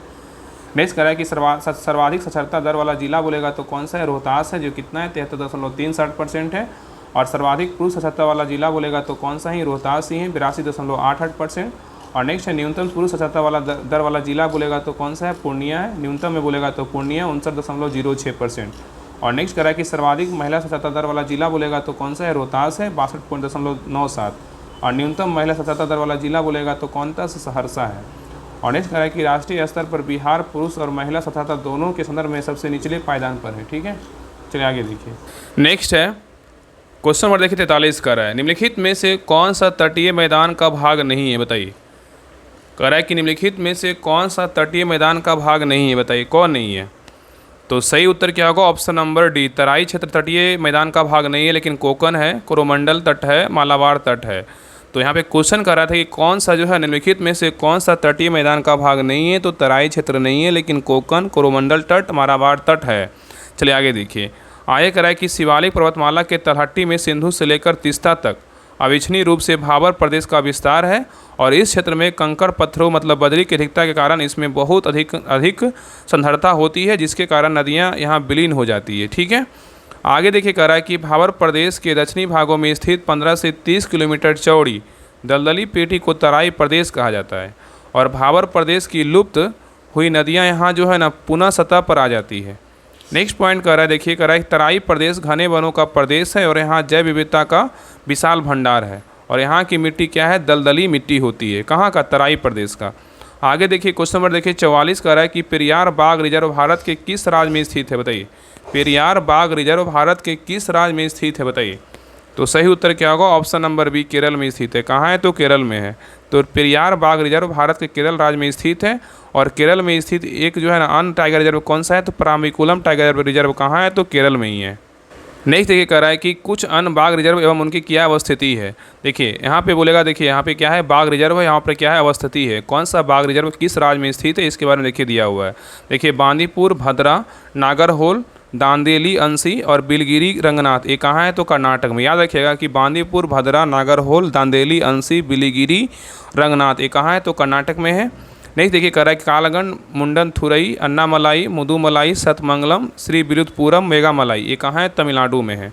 अन्नामलाई, कालकट, मुदुमलाई, सतमंगलम, श्री विरुधपुरम, मेघामलाई कहाँ है, तमिलनाडु में है। नहीं देखिए मेलघाट, पेंच, तडोबा अंधारी, सह्याद्री, नवेगांव, नागजीरा और बोर कहाँ है, तो महाराष्ट्र में है। मेलघाट, पेंच, तडोबा अंधारी, सह्याद्री, नवेगांव, नागजीरा, बोर कहाँ है, तो महाराष्ट्र में है। आगे देखिए क्वेश्चन नंबर 45 कह रहा है कि निम्न में से कौन सा इंस्टेंट मैसेजिंग के लिए प्रयुक्त नहीं हो सकता है, बताइए। कह रहा है कि निम्न में से कौन सा इंस्टेंट मैसेजिंग के लिए प्रयुक्त नहीं हो सकता है, बताइए कौन नहीं हो सकता है। तो सही उत्तर होगा option number D, word press जो है ना नहीं हो सकता है, लेकिन गूगल टॉक हो सकता है, फेसबुक मैसेंजर हो सकता है, गूगल हैंगआउट्स है, ठीक है। आगे देखिए कह रहा है कि इनमें से जो है ना, यहाँ पे कह रहा है गूगल डॉक, यहाँ पे कह रहा है गूगल टॉक को जी टॉक कहा जाता है। गूगल टॉक को जी टॉक कहते हैं। इसका उपयोग करने हेतु उपयोगकर्ता के पास नाम एवं पासवर्ड होना अनिवार्य है। इसका उपयोग करने हेतु 900 के मतलब जो है ना, इसका हेतु करने हेतु 900 के मतलब एप्लीकेशन डाउनलोड करना होगा, ठीक है। आगे कह रहा है गूगल हैंगआउट्स के जरिए कॉल, वीडियो कॉल एवं मैसेज किया जाता है। गूगल हैंगआउट्स फॉर एयर के जरिए यूट्यूब पर लाइव प्रसारण किया जाता है। आगे देखिए क्वेश्चन नंबर 46 कह रहा है कि कालाजार बीमारी का रोगाणु है, क्या है, बताइए। कालाजार बीमारी का रोगाणु क्या है, बताइए। तो 46 का सही उत्तर होगा ऑप्शन नंबर सी, लिस्मैनिया है। क्या है, तो लिस्मैनिया है। तो कालाजार बीमारी का रोगाणु क्या है, तो लिस्मैनिया है। कालाजार बीमारी लिस्मैनिया डोनावानी नामक परजीवी के कारण होता है। इस रोग से प्रभावित होने वाला अंग अस्थिमज्जा होता है और इस रोग की वाहक क्या है, तो बालू मक्खी है। आगे देखिए दिया हुआ कि परजीवी मतलब प्रोटोजोआ कारण होने वाले अन्य रोग है। मतलब प्रोटोजोआ से कौन कौन रोग होता है इसके बारे में देखिए दिया हुआ। यहाँ पे देखिए रोग है और क्या है, तो परजीवी है। मलेरिया कौन सा परजीवी, प्लाज्मोडियम है। पायरिया का कौन सा परजीवी, एंटीअमीबा जिंजियोवेलिस है। सोने की बीमारी बोलेगा तो कौन है, ट्रिप्सोनोमा गेबियंस है। और पेजिस का बोलेगा तो क्या है, एंटअमीबा हिस्टोलिका है, ठीक है। नेक्स्ट कह रहा है कि समसूत्री, कह रहा है कि समसूत्री विभाजन का मदद करता है, बताइए कौन करता है। समसूत्री विभाजन मदद करता है किसको, बताइए। तो 47 का सही उत्तर होगा ऑप्शन नंबर बी, क्षतिग्रस्त कोशिकाओं ऊतकों की वृद्धि और मरम्मत को जो है ना मदद करता है, ठीक है। तो समसूत्री विभाजन मदद करता है, क्षतिग्रस्त कोशिकाओं ऊतकों की वृद्धि और मरम्मत करता है। तो यहाँ पे कह रहा है कि समसूत्री विभाजन क्षतिग्रस्त कोशिकाओं ऊतकों की वृद्धि और मरम्मत में क्या करता है, मदद करता है। और देखिए नेक्स्ट कह रहा है कि समसूत्री विभाजन क्या होता है, इसके बारे में देखिए दिया हुआ है। तो कह रहा है कि समसूत्री विभाजन की प्रक्रिया को जंतु कोशिका में सबसे पहले जर्मनी के जीव वैज्ञानिक वाल्थेर फ्लेमिंग ने देखा था। उन्होंने इस प्रक्रिया को 1882 में माल्टोसिस नाम दिया था और यह विभाजन कायिक कोशिका में होता है। समसूत्री विभाजन को 5 चरणों में बांटा गया है, अंतरावस्था, पूर्वावस्था, मध्यावस्था, पश्चावस्था और क्या है, अंत्यावस्था, ठीक है। आगे कह रहा है समसूत्री विभाजन के फलस्वरूप एक जनन कोशिका से 2 संतति कोशिकाओं का निर्माण होता है। प्रत्येक संतति कोशिका में गुणसूत्रों की संख्या जनक कोशिका के क्या होती है, बराबर होती है। और नेक्स्ट कह रहा है कि समसूत्री विभाजन की पश्चावास सबसे छोटी होती है और वह केवल 2 से 3 मिनट में क्या होती है, समाप्त हो जाती है। आगे देखिए क्वेश्चन नंबर देखिए 48 कह रहा है कि रदरफोर्ड का अल्फा कण प्रकीर्णन प्रयोग किसकी खोज के लिए जाना जाता है, बताइए। रदरफोर्ड का अल्फा कण प्रकीर्णन प्रयोग किसकी खोज के लिए जाना जाता है, बताइए। तो 48 का सही उत्तर होगा ऑप्शन नंबर 1, परमाणविक क्या है, नाभिक के रूप में जाना जाता है। तो कह रहा है कि रदरफोर्ड का अल्फा कण प्रकीर्णन का प्रयोग परमाणु नाभिक के खोज के लिए जाना जाता है। और नरेश रदरफोर्ड ने सोने की अति पतली पन्नी पर अल्फा कणों का बौछार करवाया और इस प्रयोग के द्वारा रदरफोर्ड ने परमाणु के नाभिक का खोज किया था। नेक्स्ट कह रहा है कि रदरफोर्ड को नाभिकीय भौतिक का जनक माना जाता है। रेडियोधर्मिता पर अपने योगदान और सोने की पन्नी के द्वारा परमाणु के नाभिक की खोज के लिए 1908 में रदरफोर्ड को नोबेल पुरस्कार से सम्मानित किया गया था। चलिए आगे देखिए क्वेश्चन नंबर देखिए 49। 49 क्वेश्चन नंबर का है कि निम्न में से कौन सा हस्तशिल्प बिहार का नहीं है। यहाँ पे नहीं पूछा कि कौन सा जो हस्तशिल्प है वो बिहार का नहीं है, बताइए कौन नहीं है। तो देखिए सही उत्तर क्या होगा, ऑप्शन नंबर सी, पटचित्र जो है ना ये बिहार का नहीं है, लेकिन खटवा जो हस्तशिल्प बिहार का है, सुजनी बिहार का है, मधुबन चित्रकला बिहार का है। तो पटचित्र हस्तशिल्प कला बिहार का नहीं है, बल्कि कहाँ का, उड़ीसा का है। तो पटचित्र जो हस्तशिल्प कला है कहाँ का, उड़ीसा का है। और ये क्या है, पारंपरिक चित्रकला है। और इन चित्रों में कपड़ा और हिंदू देवी देवताओं को क्या है, दर्शाया जाता है। नेक्स्ट आगे देखिए, इसको देख लीजिएगा, बाकी आगे बढ़ते हैं। आगे देखिए दिया हुआ है, देखिए इंग्लिश का क्वेश्चन है, देखिए कह रहा है yours is an example of, क्या होगा बताइए, yours in is an example of क्या होगा। तो सही उत्तर होगा ऑप्शन नंबर सी, पोसेसिव क्या है, प्रोनाउन है। यू क्या है, पर्सनल प्रोनाउन है। योर क्या है, पोसेसिव प्रोनाउन, पोसेसिव एडजेक्टिव है। योर्स क्या है, पोसेसिव प्रोनाउन है। इस प्रकार योर्स पोसेसिव प्रोनाउन का एग्जाम्पल है। चलिए आगे देखिए, क्वेश्चन नंबर देखिए 51 इंग्लिश का क्वेश्चन है, fill in the blanks choosing correct option. There were 6 lazy boy and 4 क्या है, इंड्यूरियस खालिस्तान इन आवर क्लास, बताइए। कह रहा है there were 6 lazy boys are 4 industrious क्या है, खालिस्तान इन आवर्स क्लास, बताइए क्या होगा। तो 51 का सही उत्तर होगा ऑप्शन नंबर 1, वंस होगा। क्या होगा, तो वंस होगा। चलिए आगे देखिए, नेक्स्ट है क्वेश्चन नंबर देखिए 52 इंग्लिश का क्वेश्चन है, the word jury belongs to which of the following types of noun, बताइए। The word jury belongs to which of the following types of noun, बताइए क्या है। तो सही उत्तर होगा option number B, collective noun है। क्या है, तो कलेक्टिव नाउन है। तो जूरी क्या है, एक group of people who are selected to listen to the fact of a cases and क्या है, डिसाइडेड ऑन ए क्या है, ऑन ए वर्डिक्ट है। इस प्रकार यह क्या है, तो कलेक्टिव नाउन है। आगे देखिए कलेक्टिव नाउन के कुछ अन्य एग्जाम्पल क्या इस प्रकार है, टीम, क्राउड, फैमिली, पिक और क्या है, वंच क्या, और क्या है तो रेजिमेंट, और क्या है, ऑडियंस है। ठीक है, ये सब क्या है, तो कलेक्टिव नाउन का क्या है, उदाहरण है। आगे देखिए यहाँ पे गद्यांश पढ़ना है। ये देखिए क्वेश्चन आपका बिहार पे इसमें रहेगा कि आपको गद्यांश दिया रहेगा, उसको अच्छे से पढ़िएगा। देखिए यहाँ पे देखिए गद्यांश स्टार्ट है, इसको पढ़ लीजिएगा। और यहाँ से देखिए क्वेश्चन इसको है ना, इसको पढ़ करके नीचे देखिए क्वेश्चन दिया रहता है, इसको आंसर देना रहता है। देखिए अब देखिए गद्यांश पढ़ लिए, उसके बाद देखिए क्वेश्चन नंबर देखिए 53 कह रहा है कि भारतीय इतिहास का स्वर्ण युग कहा जाता है किसको, बताइए। भारतीय इतिहास का स्वर्ण युग कहा जाता है किसको। तो सही उत्तर क्या होगा, ऑप्शन नंबर बी, क्या हो, गुप्त काल को कहते हैं। ठीक है, तो भारतीय इतिहास का स्वर्ण युग गुप्त काल को कहा जाता है। चलिए आगे देखिए, आगे क्वेश्चन नंबर आइए नेक्स्ट पर। नेक्स्ट कह रहा है कि संसाधन के रूप में लोगों से अभिप्राय है, क्या है बताइए। संसाधन के रूप में लोगों से अभिप्राय है क्या, बताइए। तो सही उत्तर होगा ऑप्शन नंबर ए हो जाएगा, किसी देश की कार्यशील क्या है, जनसंख्या है। तो संसाधन के रूप में लोगों से अभिप्राय किसी देश की कार्यशील क्या है, जनसंख्या से है। और नेक्स्ट कह रहा है कि मानव संसाधन को जनशक्ति, श्रम शक्ति और क्रमिक भी कहा जाता है। मानव संसाधन किसी देश की जनसंख्या में मौजूद योग्यता, क्षमता, कौशल और ज्ञान को कहा जाता है। आगे देखिए क्वेश्चन नंबर 55 कह रहा है कि मनुष्य को पशु से देवता कौन बनाता है, बताइए। मनुष्य को पशु से देवता कौन बनाता है। तो सही उत्तर होगा ऑप्शन नंबर डी, श्रेष्ठ पुस्तकें बनाता है। तो आगे कह रहा है कि देखिए यहाँ पे कह रहा है श्रेष्ठ पुस्तकें मनुष्य को क्या है, देवता बनाती है। क्वेश्चन नंबर देखिए 56 कह रहा है कि तिलक ने ऐसा क्यों कहा कि वे नरक में भी पुस्तकों का स्वागत करेंगे, बताइए। तिलक ने ऐसा क्यों कहा कि वे नरक में भी पुस्तकों का स्वागत करेंगे। देख रहे हैं क्वेश्चन का लेवल किस प्रकार बिहार पे उसमें पूछा जा रहा है, बताइए क्या होगा। तो सही उत्तर होगा ऑप्शन नंबर सी, पुस्तकों में नरक को स्वर्ग में बदलने की क्या है, तो शक्ति है। आगे कह रहा है तिलक ने कहा कि वे नरक में भी पुस्तकों का स्वागत करेंगे, ऐसा उन्होंने इसलिए कहा क्योंकि पुस्तकों में नरक को स्वर्ग में भी बदलने की क्या है, तो शक्ति है। आगे कह रहा है क्वेश्चन नंबर देखिए 57 कह रहा है कि बौद्ध सर्किट में शामिल कौन सा स्थल बिहार में नहीं है, बताइए। कह रहा है कि बौद्ध सर्किट में शामिल कौन सा स्थल बिहार में नहीं है, बताइए। तो सही उत्तर होगा ऑप्शन नंबर सी, सारनाथ नहीं है, लेकिन राजगीर, बोधगया, पटना कहाँ है, तो बिहार में है। देखिए कह रहा है कि बौद्ध सर्किट में सम्मिलित स्थलों में सारनाथ बिहार में नहीं बल्कि कहाँ है, उत्तर प्रदेश में है।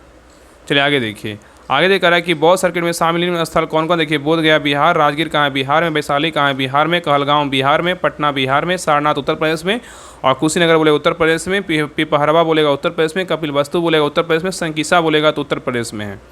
आगे देखिए क्वेश्चन 58 करें, इनमें से कौन सा एक मौलिक अधिकार नहीं है। यहाँ पे पूछा है कौन सा जो है एक ऑप्शन है वो मौलिक अधिकार नहीं है, बताइए कौन नहीं है। तो सही उत्तर होगा ऑप्शन नंबर, संपत्ति का अधिकार मौलिक अधिकार नहीं है, लेकिन समानता का अधिकार मौलिक अधिकार है, स्वतंत्रता का अधिकार मौलिक अधिकार है, धार्मिक स्वतंत्रता का अधिकार मौलिक अधिकार है। ठीक है, तो यहाँ पे कह रहा है कि इनमें से संपत्ति का अधिकार मौलिक अधिकार नहीं है, मूल संविधान में 7 मौलिक अधिकार थे, लेकिन 44वां संविधान संशोधन 1978 के द्वारा संपत्ति का अधिकार अनुच्छेद 31 एवं क्या है 19 की क को मौलिक अधिकार की सूची से हटाकर इसे संविधान के भाग जो है ना क्या है तो 12 में भाग जो है 12 अनुच्छेद कितना 301 क के अंतर्गत कानूनी अधिकार के रूप में रखा गया है। नेक्स्ट कह रहा है कि वर्तमान में हमारे संविधान में 6 मौलिक अधिकार दिए गए हैं। वर्तमान में हमारे संविधान में कितने मौलिक अधिकार दिए गए हैं? तो 6 मौलिक अधिकार दिया गया है। पहला क्या है तो समता या समानता का अधिकार कितना 14 से 18।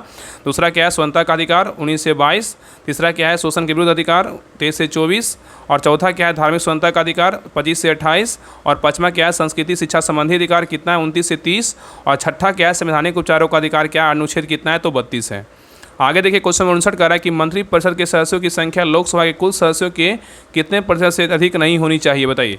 कह रहा है कि मंत्रिपरिषद के सदस्यों की संख्या लोकसभा के कुल सदस्यों के कितने प्रतिशत से अधिक नहीं होनी चाहिए? बताइए क्या होगा? तो सही उत्तर होगा ऑप्शन नंबर 1 15%। क्या होगा? 15% से अधिक नहीं होनी चाहिए। तो यहाँ पे कह रहा है कि मंत्रिपरिषद के सदस्यों की संख्या लोकसभा के कुल सदस्यों के 15% से अधिक नहीं होनी चाहिए। 51वां संविधान संशोधन 2003 के तहत केंद्र तथा राज्य में मंत्रिपरिषद के सदस्य संख्या क्रमशः लोकसभा तथा विधानसभा की सदस्य संख्या का 15% से जो अधिक नहीं होने का प्रावधान किया गया है। जहाँ सदन की संख्या 40 है वहाँ अधिकतम कितना है तो 12 होंगे। आगे देखिए क्वेश्चन नंबर 60 कह रहा है कि किस संविधान संशोधन द्वारा संविधान में नागरिकों के 10 मूल कर्तव्यों का उल्लेख किया गया? बताइए। क्वेश्चन कह रहा है किस संविधान संशोधन द्वारा संविधान के नागरिकों के 10 मूल कर्तव्यों का उल्लेख किया गया? बताइए कहाँ किया गया है? तो सही उत्तर होगा ऑप्शन नंबर सी 42वां संविधान संशोधन 1976 के द्वारा किया गया है। तो कह रहा है 42वां संविधान संशोधन 1976 के द्वारा संविधान में नागरिकों के 10 मूल कर्तव्यों का जो है ना उल्लेख किया गया है। नेक्स्ट कह रहा है कि सरदार स्वर्ण समिति की अनुशंसा पर संविधान के 42वें संशोधन 1976 के द्वारा मौलिक कर्तव्य को संविधान में जोड़ा गया है। इसे रूस के संविधान से जो है ना लिया गया है। और आगे करा इसे संविधान के भाग 4 के क अनुच्छेद 51 के क के तहत रखा गया है। और नेक्स्ट करा कि 86वां संविधान संशोधन 2002 के द्वारा कुल मूल कर्तव्यों की सूची में एक और मौलिक कर्तव्य जोड़ा गया है, जिसे अब जो है ना कुल मौलिक कर्तव्यों की संख्या कितना है तो 11 हो गई है। आगे कह रहा है कि 11वां मौलिक कर्तव्य माता पिता या संरक्षक द्वारा 6 से 14 वर्ष के बच्चों को हेतु प्राथमिक शिक्षा प्रदान करना है। क्वेश्चन नंबर 61 पे कह रहा है गैसों में युक्त वायुमंडल पृथ्वी पर टिका हुआ है। बताइए किससे? गैसों में युक्त वायुमंडल पृथ्वी पर टिका हुआ है किससे? बताइए क्या होगा? बताइए गैसों में युक्त वायुमंडल पृथ्वी पर टिका हुआ है किससे? तो सही उत्तर क्या होगा? ऑप्शन नंबर डी गुरुत्वाकर्षण से टिका हुआ है। चलिए आगे देखिए। तो कह रहा है कि गैसों में युक्त वायुमंडल पृथ्वी पर गुरुत्वाकर्षण के कारण क्या है टिका हुआ है। और पृथ्वी का गुरुत्वाकर्षण इतना प्रबल है कि यह अपने वायुमंडल को पकड़ कर रखता है और तथा इसे अंतरिक्ष में जाने से क्या करता है? रोकता है। और नेक्स्ट कह रहा है कि पृथ्वी के वायुमंडल में उपस्थित विभिन्न गैसों के परमाणुओं में द्रव्यमान होता है तथा इन परमाणुओं और पृथ्वी के बीच गुरुत्वाकर्षण बल क्या करता है तो कार्य करता है। चलिए आगे देखिए क्वेश्चन नंबर 62 कह रहा है कि ध्वनि का संचरण नहीं हो सकता है किससे? बताइए ध्वनि का संचरण नहीं हो सकता है किससे? बताइए तो सही उत्तर होगा ऑप्शन नंबर डी निर्वात से नहीं हो सकता, लेकिन ठोस पदार्थ से होगा, द्रव से होगा, गैस से होगा। तो ध्वनि का संचरण निर्वात से नहीं हो सकता है। ध्वनि को गति करने के लिए माध्यम की आवश्यकता होती है। ध्वनि की चाल सबसे अधिक ठोस में, उसके बाद द्रव और उसके बाद क्या होती है? गैस में होती है। तो याद रखिएगा कि ध्वनि की चाल सबसे अधिक ठोस में, उसके बाद द्रव में, उसके बाद क्या होती है? गैस में होती है। नेक्स्ट पॉइंट कह रहा है कि जब ध्वनि एक माध्यम से दूसरे माध्यम में जाती है तो ध्वनि की चाल एवं तरंगदैर्घ्य क्या होती है? बदल जाती है, जबकि आवृत्ति जो है ना नहीं बदलती है। नेक्स्ट पॉइंट कर रहा है कि किसी माध्यम में ध्वनि की चाल आवृत्ति पर निर्भर नहीं करती है। नेक्स्ट पॉइंट कर रहा है कि ध्वनि की चाल पर दाब का कोई प्रभाव नहीं पड़ता है, अर्थात दाब घटाने या बढ़ाने पर ध्वनि की चाल क्या होती है? आप परिवर्तित हो रहती है। नेक्स्ट पॉइंट कर रहा है कि माध्यम का ताप बढ़ाने पर उसमें ध्वनि की चाल बढ़ जाती है और वायु में प्रति 1 डिग्री सेल्सियस ताप बढ़ाने पर ध्वनि की चाल जो है ना 0.61 मीटर प्रति सेकंड क्या होती है तो बढ़ जाती है। नेक्स्ट पॉइंट कर रहा है कि नमी युक्त वायु का घनत्व शुष्क वायु के घनत्व से अधिक होता है। नमी युक्त वायु का घनत्व शुष्क वायु घनत्व से अधिक होता है, अतः शुष्क वायु की अपेक्षा नमी युक्त वायु में ध्वनि की चाल क्या होती है? अधिक होती है। चलिए आगे देखिए क्वेश्चन नंबर देखिए 63 कह रहा है कि एक गतिमान, इसको थोड़ा छोटा कर दे रहे हैं, इसको ऑप्शन को अच्छे से पढ़िएगा। देखिए अब दिख रहा होगा। कह रहा है कि एक गतिमान वस्तु के लिए निम्न में से कौन सा कथन सही है?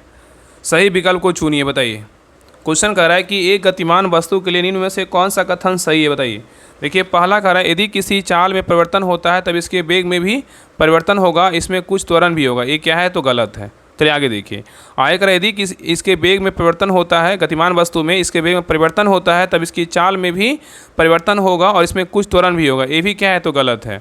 आगे देखिए तीसरा कह रहा है यदि गतिमान वस्तु के बारे में कह रहा है कि यदि इसके वेग में परिवर्तन होता है तब इसकी चाल में परिवर्तन हो या नहीं हो, किंतु इसमें कुछ त्वरण भी होगा। ये क्या है? बिल्कुल सही है। आगे कह रहा है, चौथा में कह रहा है यदि इसकी चाल में परिवर्तन होता है लेकिन दिशा में परिवर्तन नहीं होता है तब इसका वेग क्या होगा? स्थिर रह सकता है। ये भी क्या है? तो सही है। तो 3 और 4 क्या है? बिल्कुल सही है। तो सही उत्तर क्या होगा? ऑप्शन नंबर सी हो जाएगा।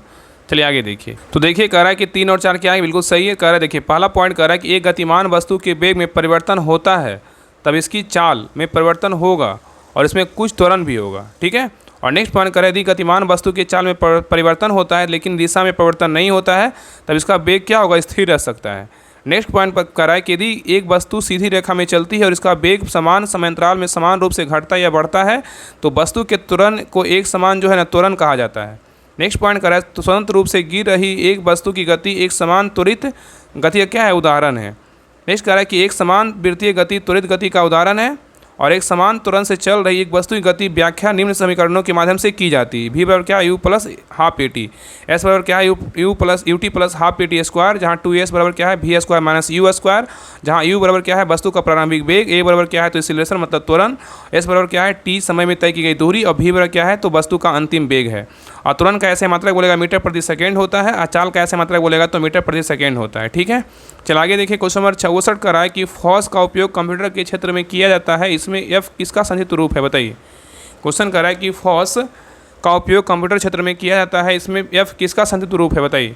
तो सही उत्तर होगा ऑप्शन नंबर बी, फ्री का है। किसका है? तो फ्री का है। ठीक है। चलिए आगे देखिए। क्वेश्चन नंबर देखिए 65 पर एक आ रहा है बिहार का ग्रामीण क्षेत्रफल कितना है? बताइए। बिहार का जो ग्रामीण क्षेत्रफल है कितना है? बताइए। तो सही उत्तर होगा ऑप्शन नंबर 1, 92,257.51 क्या है? वर्ग किलोमीटर है। तो बिहार का ग्रामीण क्षेत्रफल बोलेगा तो 92,257.51 वर्ग किलोमीटर है और बिहार का कुल क्षेत्रफल बोलेगा तो 94,163 वर्ग किलोमीटर। देखिए ये क्वेश्चन बिहार दरोगा 1275 में पीटी में पूछा हुआ क्वेश्चन है। चलिए आगे देखिए। और बिहार जीके के लिए आप लोग को जो है ना, बिहार जो जीके के लिए जो क्वेश्चन जो आएगा उसके लिए बिहार स्पेशल का बुक करवा रहे हैं, उसका क्लास करवा रहे हैं। तो सभी लोग जो है ना बिहार स्पेशल क्लास देखा कीजिए। जो ज्ञान बिंदु जो बुक है सर के द्वारा जो सेकेंड एडिशन का बुक निकाला गया है तो उसको अच्छे से कमिट कर लीजिए। उसका जो भी क्लास आता है चैनल पर सभी क्लास को देखा कीजिए। आपका जो है ना बिहार स्पेशल जो भी क्वेश्चन आएगा आपका एक भी क्वेश्चन नहीं छूटेगा। बस विश्वास करके जो है ना जो भी क्लास आता है सभी क्लास को देखा कीजिए, उससे आपका बाहर एक भी जीके का क्वेश्चन बिहार का नहीं जाएगा। चलिए आगे देखिए। आगे कह रहा है कि बिहार का कुल शहरी क्षेत्रफल बोलेगा तो 1095.49 वर्ग किलोमीटर है और संपूर्ण भारत के भौगोलिक क्षेत्र में जो है ना 2.8 क्षेत्र में जो है ना बिहार का क्या है? विस्तार है। चलिए आगे देखिए। आगे कह रहा है कि बिहार का अक्षांशीय विस्तार देखिए कल ही करवाएं। 24 डिग्री 20 मिनट 10 सेकेंड से लेकर 27 degree 31 minute 15 degree 31 degree 15 minute उत्तरी अक्षांश है और वही देशांतरीय विस्तार बोलेगा 83 डिग्री 19 मिनट 15 सेकेंड जो है ना 88 डिग्री 17 मिनट 40 सेकेंड पूर्वी देशांतर है। तो याद रखिएगा ना कि बिहार का अक्षांशीय विस्तार बोलेगा तो कितना है? तो 24 डिग्री 20 मिनट 10 सेकेंड से लेकर 27 डिग्री 31 मिनट 15 डिग्री सेकेंड क्या है? उत्तरी अक्षांश है। वही देशांतरीय विस्तार का बात करें तो 83 डिग्री 19 मिनट 50 सेकंड से लेकर 88 डिग्री 17 मिनट 40 सेकंड क्या है? तो पूर्वी देशांतर है। आगे कह रहा है कि बिहार का उत्तर से दक्षिण की लंबाई बोलेगा 345 किलोमीटर। बिहार का उत्तर से दक्षिण लंबाई बोलेगा, उत्तर से दक्षिण क्या होगा? 345 किलोमीटर और पूर्व से पश्चिम लंबाई बोलेगा 483 किलोमीटर। और बिहार की जलवायु क्या है? उष्णकटिबंधीय मानसूनी है। आगे देखिए क्वेश्चन नंबर देखिए 66 कह रहा है कि बिहार का पहला रामसर स्थल कौन सा है? बताइए। आज ही देखिए स्लाइड में जो है ना ये सारा हम देखिए डाले हैं। ऐसा इस प्रकार जो है ना मतलब आज देखिए पक्षी अभ्यारण्य डाले थे, ऐसा ही जो है ना आपको टेलीग्राम पे हर वो इंपॉर्टेंट टॉपिक जो है ना उसका मतलब स्लाइड बना करके डाला जाएगा। जो भी आपका लगे कि हाँ ये क्वेश्चन नहीं याद है उसको कॉपी में नोट कर लीजिए और उसको जो है ना हर हाल में उसको रट जाइए। आपको देखिएगा एग्जाम में ना उससे बहुत सारे क्वेश्चन आपको डायरेक्ट देखने को मिलेगा। इसलिए सभी लोग टेलीग्राम चैनल ज्वाइन कर लीजिएगा, वहाँ पे बहुत सारा कुछ कंटेंट डाला जाता है। इसलिए सभी लोग जो है ना उसको ज्वाइन कर लीजिएगा। वहाँ पे PDF क्लास टेस्ट सब कुछ वहाँ पे आपको मिलेगा। उसमें 21,000 प्लस मेंबर उसको ज्वाइन कर लीजिएगा। वहाँ पे सारे अपडेट जो भी होता है वो सारा वहाँ पे आपको मिलते रहेगा। चलिए बताइए यहाँ पे क्या होगा। और जल्द जो है ना इसका क्लास जो है ना बिहार पुलिस का जो क्वेश्चन बैंक है हम लाइव करवाएंगे, लाइव डिस्कशन करवाएंगे। एक समय बता देंगे, आप लोग जुड़ जाइएगा। कैसा हो रहेगा ना, लाइव अच्छा रहेगा जिस प्रकार करवा रहे हैं इस प्रकार अच्छा रहेगा, आप लोग ज़रूर बताइए। क्योंकि लाइव में जो है ना एक तरह से जो है ना एकदम आराम से क्लास करवाएंगे। सारा एकदम क्लास होगा, 2-3 घंटा क्लास होगा। एक जो चैप्टर है ना जो प्रीवियस ईयर का जो एक पेपर रहता है एक दिन में सारा डिस्कस करेंगे। जहाँ तक होगा दूसरा भी कर लेंगे, मतलब एक दिन में एक कम से कम तो एक ज़रूर करेंगे। अगर आप लोग का सपोर्ट रहेगा तो एक दिन में 2 भी कर लेंगे। क्योंकि 63 जो प्रीवियस ईयर पेपर है इसको कंप्लीट करवाना बहुत ज़रूरी है 1-1.5 महीना में। एक मतलब मान लीजिए कि जुलाई तक हमको कंप्लीट करवा देना है पूरा 100%। तो आप लोग कमेंट कीजिएगा कि हाँ इसको लाइव करवाना है कि नहीं है। जैसा रहेगा तो लाइव करवाएंगे। चलिए बताइए क्या होगा। बिहार का पहला रामसर स्थल पूछा है, कौन सा होगा बताइए। उसमें समय भी देंगे कि हाँ आप लोग बताइए, अच्छा लगेगा वहाँ पे जो है ना, जब एक्टिव रहिएगा सभी लोग तो मज़ा आएगा। और बाकी तो हम सारा करवा ही रहे हैं, जिस प्रकार क्लास आ रहा है आपका कंटिन्यू क्लास आते रहेगा। इसका सही उत्तर क्या होगा, तो ऑप्शन नंबर सी कांवर झील है। क्या है, तो कांवर झील है। तो बिहार का पहला रामसर स्थल बोलेगा तो कौन सा है, तो कांवर झील है। देखिए कह रहा है कि बिहार का पहला रामसर स्थल बोलेगा तो कांवर झील है। और कांवर झील बिहार के बेगूसराय जिले में क्या है अवस्थित, एशिया की सबसे बड़ी गोखुर झील है। और यह एक अवशिष्ट गोखुर झील है जो गंगा की सहायक नदी बूढ़ी गंडक की विसर्जन प्रवाह के कारण निर्मित हुई है। और वर्तमान में बिहार में 3 रामसर स्थल क्रमशः है, कांवर झील, नागी पक्षी अभयारण्य और नकटी पक्षी अभयारण्य है। रामसर एक ईरानी शहर है जहां 1971 में आर्द्र भूमि और उनके नाजुक पारिस्थितिकी तंत्र की रक्षा के उपायों और कदमों पर चर्चा करने के लिए एक अंतर्राष्ट्रीय सम्मेलन आयोजित किया गया था। और भारत ने 1982 में रामसर कन्वेंशन का अनुसमर्थन किया। और भारत में सबसे बड़ा रामसर स्थल पश्चिम बंगाल का सुंदरबन है। और भारत का सबसे छोटा रामसर स्थल बोलेगा तो हिमाचल प्रदेश का क्या है, तो रेणुका है। सबसे बड़ा बोलेगा तो पश्चिम बंगाल का क्या है, तो सुंदरबन है। सबसे छोटा बोलेगा तो हिमाचल प्रदेश का क्या है, तो रेणुका है। चलिए आगे देखिए क्वेश्चन नंबर देखिए 67 कह रहा है कि बिहार लोक सेवा अधिकार अधिनियम कब लागू किया गया था बताइए। कह रहा है कि बिहार लोक सेवा अधिकार अधिनियम कब लागू किया गया था बताइए क्या होगा। तो 67 का सही उत्तर होगा ऑप्शन नंबर 1 अगस्त 2011 में जो है लागू किया गया था। तो कह रहा है बिहार लोक सेवा अधिकार अधिनियम 15 अगस्त 2011 को लागू किया गया। और यह कानून बिहार लोक सेवाओं का अधिकार अधिनियम 2011 के नाम से जो है ना जाना जाएगा। चलिए आगे देखिए कह रहा है कि बिहार से संबंधित अन्य अधिनियम है। देखिए बिहार पंचायती राज अधिनियम कब आया था, 1993 में आया था। और बिहार मद निषेध शराबबंदी कानून कब आया था, 1 अप्रैल 2016 को लागू किया गया था। ठीक है, तो बिहार पंचायती राज अधिनियम बोलेगा 1993 और बिहार मद निषेध शराबबंदी कानून बोलेगा तो कब लागू हुआ था बिहार में, 1 अप्रैल 2016 को लागू किया गया था। नेक्स्ट क्वेश्चन नंबर देखिए 68 कह रहा है कि भारतीय सरकार की तरफ से कौन सा करेंसी नोट जारी करता है बताइए। भारतीय सरकार की तरफ से कौन सा करेंसी नोट जारी होता है बताइए। तो सही उत्तर होगा ऑप्शन नंबर जो है ना ए, भारतीय रिजर्व बैंक जारी करता है। तो कह रहा है कि भारतीय सरकार की तरफ से भारतीय रिजर्व बैंक आरबीआई जो है ना करेंसी नोट जारी करता है। न्यूनतम आरक्षण प्रणाली के अंतर्गत आरबीआई करेंसी नोट जारी करता है। और भारत में नोट निगमन हेतु न्यूनतम कोष प्रणाली प्रवचन में जिसे 1957 में अपनाया गया, इस प्रणाली के तहत जारी किए गए जाने वाले नोटों के पीछे भारतीय रिजर्व बैंक को कुल 200 करोड़ रुपया का रिजर्व कोष अपने पास रखना होता है, जिसमें 115 करोड़ रुपया का मूल का स्वर्ण तथा 85 करोड़ रुपये की विदेशी मुद्रा जो है ना शामिल होती है। ठीक है, चलिए आगे देखिए क्वेश्चन नंबर देखिए 69 कह रहा है कि वैश्वीकरण के उत्पन्न लाभों में से इनमें से किनको उचित हिस्सा नहीं मिला है बताइए। तो देखिए कह रहा है कि वैश्वीकरण से उत्पन्न लाभों में से इनमें से किनको उचित हिस्सा नहीं मिला है बताइए, किनको नहीं मिला है। तो सही उत्तर होगा ऑप्शन नंबर बी, श्रमिकों को नहीं मिला है लेकिन उपभोक्ता को मिला है, विनियोक्ताओं को मिला है, उत्पादकों को मिला है।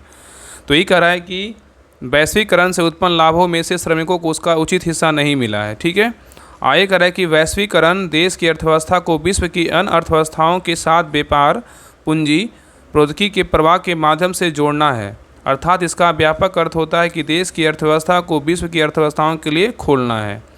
चलिए क्वेश्चन नंबर ये देखिए 70 क्वेश्चन नंबर कर रहा है कि कौन सा देश अपने रणनीतिक उद्देश्यों की प्राप्ति के लिए ग्रे जोन वारफेयर टैक्सेस को अपना रहा है बताइए।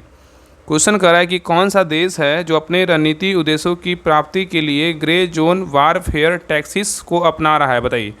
कौन सा देश अपना रहा है, तो कौन सा देश है, तो चीन है। कौन सा देश है, चीन। तो चीन अपने रणनीतिक उद्देश्यों की प्राप्ति के लिए ग्रे जोन वारफेयर टैक्सेस को अपना रहा है। आगे देखिए कह रहा है कि ग्रे जोन वारफेयर रणनीतिक बलपूर्वक की जाने वाली कार्रवाइयाँ जो सशस्त्र संघर्ष से दूर होती है लेकिन समान कूटनीतिक, आर्थिक और अन्य गतिविधियों से क्या है, तो परे है। चलिए आगे देखिए नेक्स्ट देखिए क्वेश्चन नंबर देखिए 71 कह रहा है कि सुश्री शांति देवी पासवान और श्री शिवन पासवान को कौन सा जो है ना मतलब किस वर्ष से सम्मानित किया गया, मतलब कौन सा ईयर को कौन सा पुरस्कार मिला था बताइए। सुश्री शांति देवी पासवान और श्री शिवन पासवान को सम्मानित किया गया किससे बताइए। तो सही उत्तर होगा ऑप्शन नंबर सी, 2024 में पद्मश्री मिला है। तो सुश्री शांति देवी पासवान और श्री शिवन पासवान को 2024 में पद्मश्री से क्या है, सम्मानित किया गया है। चलिए आगे देखिए क्वेश्चन नंबर देखिए 72 कह रहा है कि निम्नलिखित में से किस शक्ति का प्रयोग राज्यसभा द्वारा किया जाता है, नीचे दिए गए कूट में सही विकल्प को चुनिए बताइए। कह रहा है कि निम्नलिखित में से किस शक्ति का प्रयोग राज्यसभा द्वारा किया जाता है, नीचे दिए गए कूट का सही विकल्प का चुनाव कीजिए। इसमें कौन कौन जो है ना राज्यसभा के द्वारा प्रयोग किया जाता है शक्ति बताइए क्या होगा। तो देखिए पहला कह रहा है कि यह संघ सूची और संबंधित सूची की स्वीकृति देती है, ये क्या है, गलत है। आगे कह रहा है कि यह आपातकाल की घोषणा की स्वीकृति देती है, बिल्कुल क्या है, तो सही है। और तीसरा कह रहा है यह कर प्रस्तावों, बजट और वार्षिक वित्तीय वक्तव्यों को स्वीकृति देती है, ये क्या है, गलत है। और यह संवैधानिक संशोधनों को पारित करती है, भी क्या है, तो सही है। 2 और 4 क्या है, बिल्कुल सही है। तो सही उत्तर होगा ऑप्शन नंबर डी हो जाएगा। चलिए आगे देखिए। तो कह रहा है कि राज्यसभा द्वारा शक्ति का प्रयोग नीचे दिए कूट में विकल्प क्या है, 2 और 4 क्या है, बिल्कुल सही है। निम्नलिखित मामलों में राज्यसभा की शक्ति लोकसभा के समान होती है। देखिए पहला पॉइंट कह रहा है कि समान विधेयकों को पुनर्स्थापन, उनको पारित करना। और नेक्स्ट पॉइंट कह रहा है कि संवैधानिक संशोधन विधेयक को पुनर्स्थापन और उनको पारित करना। और नेक्स्ट है राष्ट्रपति का निर्वाचन और क्या है, महाभियोग करना। ठीक है। और नेक्स्ट देखिए कह रहा है कि राष्ट्रपति द्वारा घोषित तीनों प्रकारों के आपातकालों की स्वीकृति देना।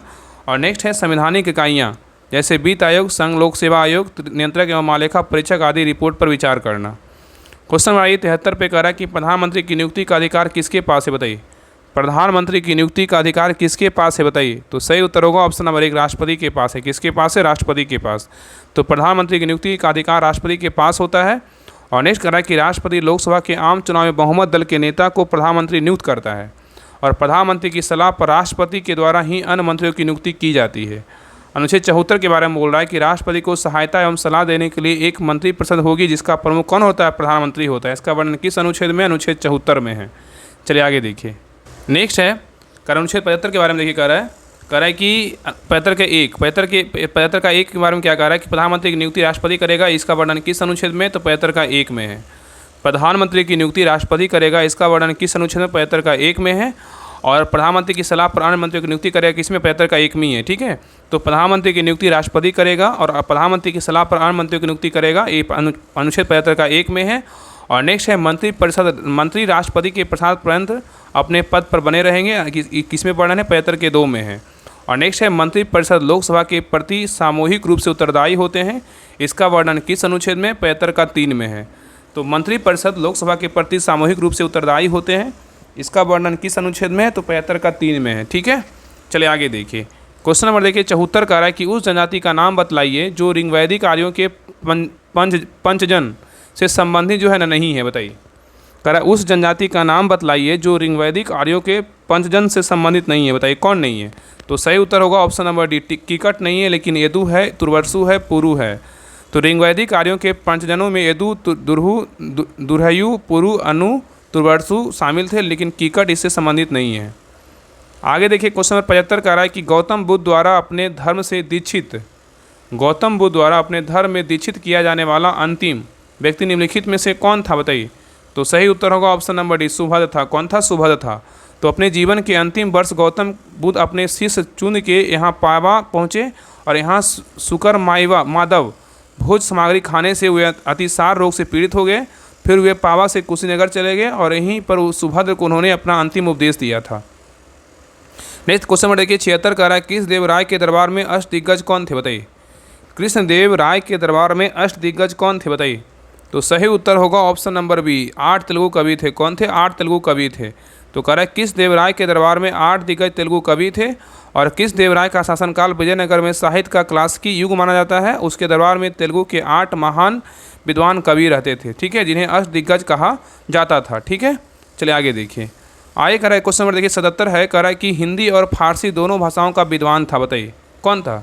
हिंदी और फारसी दोनों भाषाओं का विद्वान था कौन, बताइए। तो सही उत्तर क्या होगा ऑप्शन नंबर सी, अमीर खुसरो था। कौन था, अमीर खुसरो था। तो कह रहा है कि अमीर खुसरो हिंदी और फारसी दोनों भाषाओं का विद्वान था। और जियाउद्दीन सजदी के अनुसार फारसी भाषा तथा साहित्य के भारत में विकास तथा इसके कारण दो देशों के मध्य निकट संबंध स्थापित होने का उल्लेख तब तक पूरा नहीं होता जब तक अमीर खुसरो का उल्लेख ना हो। तो निश्चित रूप से इस अद्भुत घटना का मुख्य पात्र था।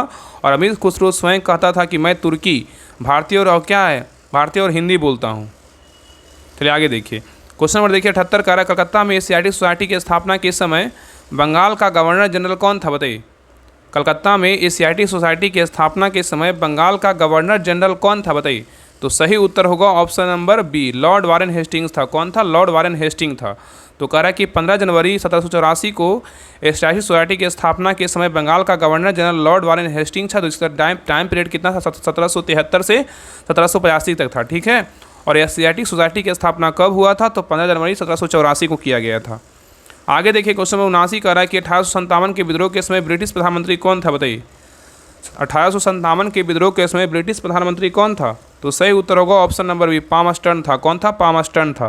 तो जिस समय भारत में 1857 क्रांति हुई, ब्रिटेन में विस्कॉन्ट पामस्टर्न हेनरी जॉन टेम्पल तृतीय विस्कॉन्ट पामस्टर्न ब्रिटेन का प्रधानमंत्री था।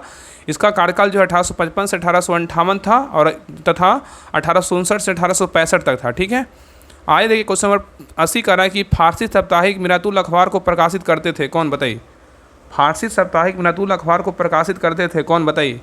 तो सही उत्तर होगा ऑप्शन नंबर बी, राजा राम मोहन राय जो है ना प्रकाशित करते थे। तो फारसी साप्ताहिक मिरातुल अखबार को प्रकाशित राजा राम मोहन राय करते थे। ठीक है, आगे कहा कि राजा राम मोहन राय ने अपने विचारों को प्रेस के माध्यम से प्रचारित एवं प्रसारित किया और दिसंबर 1821 में उन्होंने बंगला साप्ताहिक संवाद कौमुदी अथवा प्रज्ञा का चांद का प्रकाशन प्रारंभ किया। इसके एक वर्ष पश्चात उन्होंने फारसी भाषा में एक अन्य साप्ताहिक समाचार पत्र मिरातुल अखबार या बुद्धि दर्पण का प्रकाशन प्रारंभ किया। और जॉन एडम जब गवर्नर जनरल था तब 1823 ईस्वी में उसने भारतीय प्रेस पर पूर्ण प्रतिबंध लागू कर दिया था। ठीक है, चलिए आगे देखिए। चलिए क्वेश्चन नंबर आइए नेक्स्ट पर। नेक्स्ट क्वेश्चन नंबर देखिए 81 कह रहा है कि टीपू सुल्तान ने ब्रिटिश सेना को 1780 में हराया था, बताइए किस में, बताइए।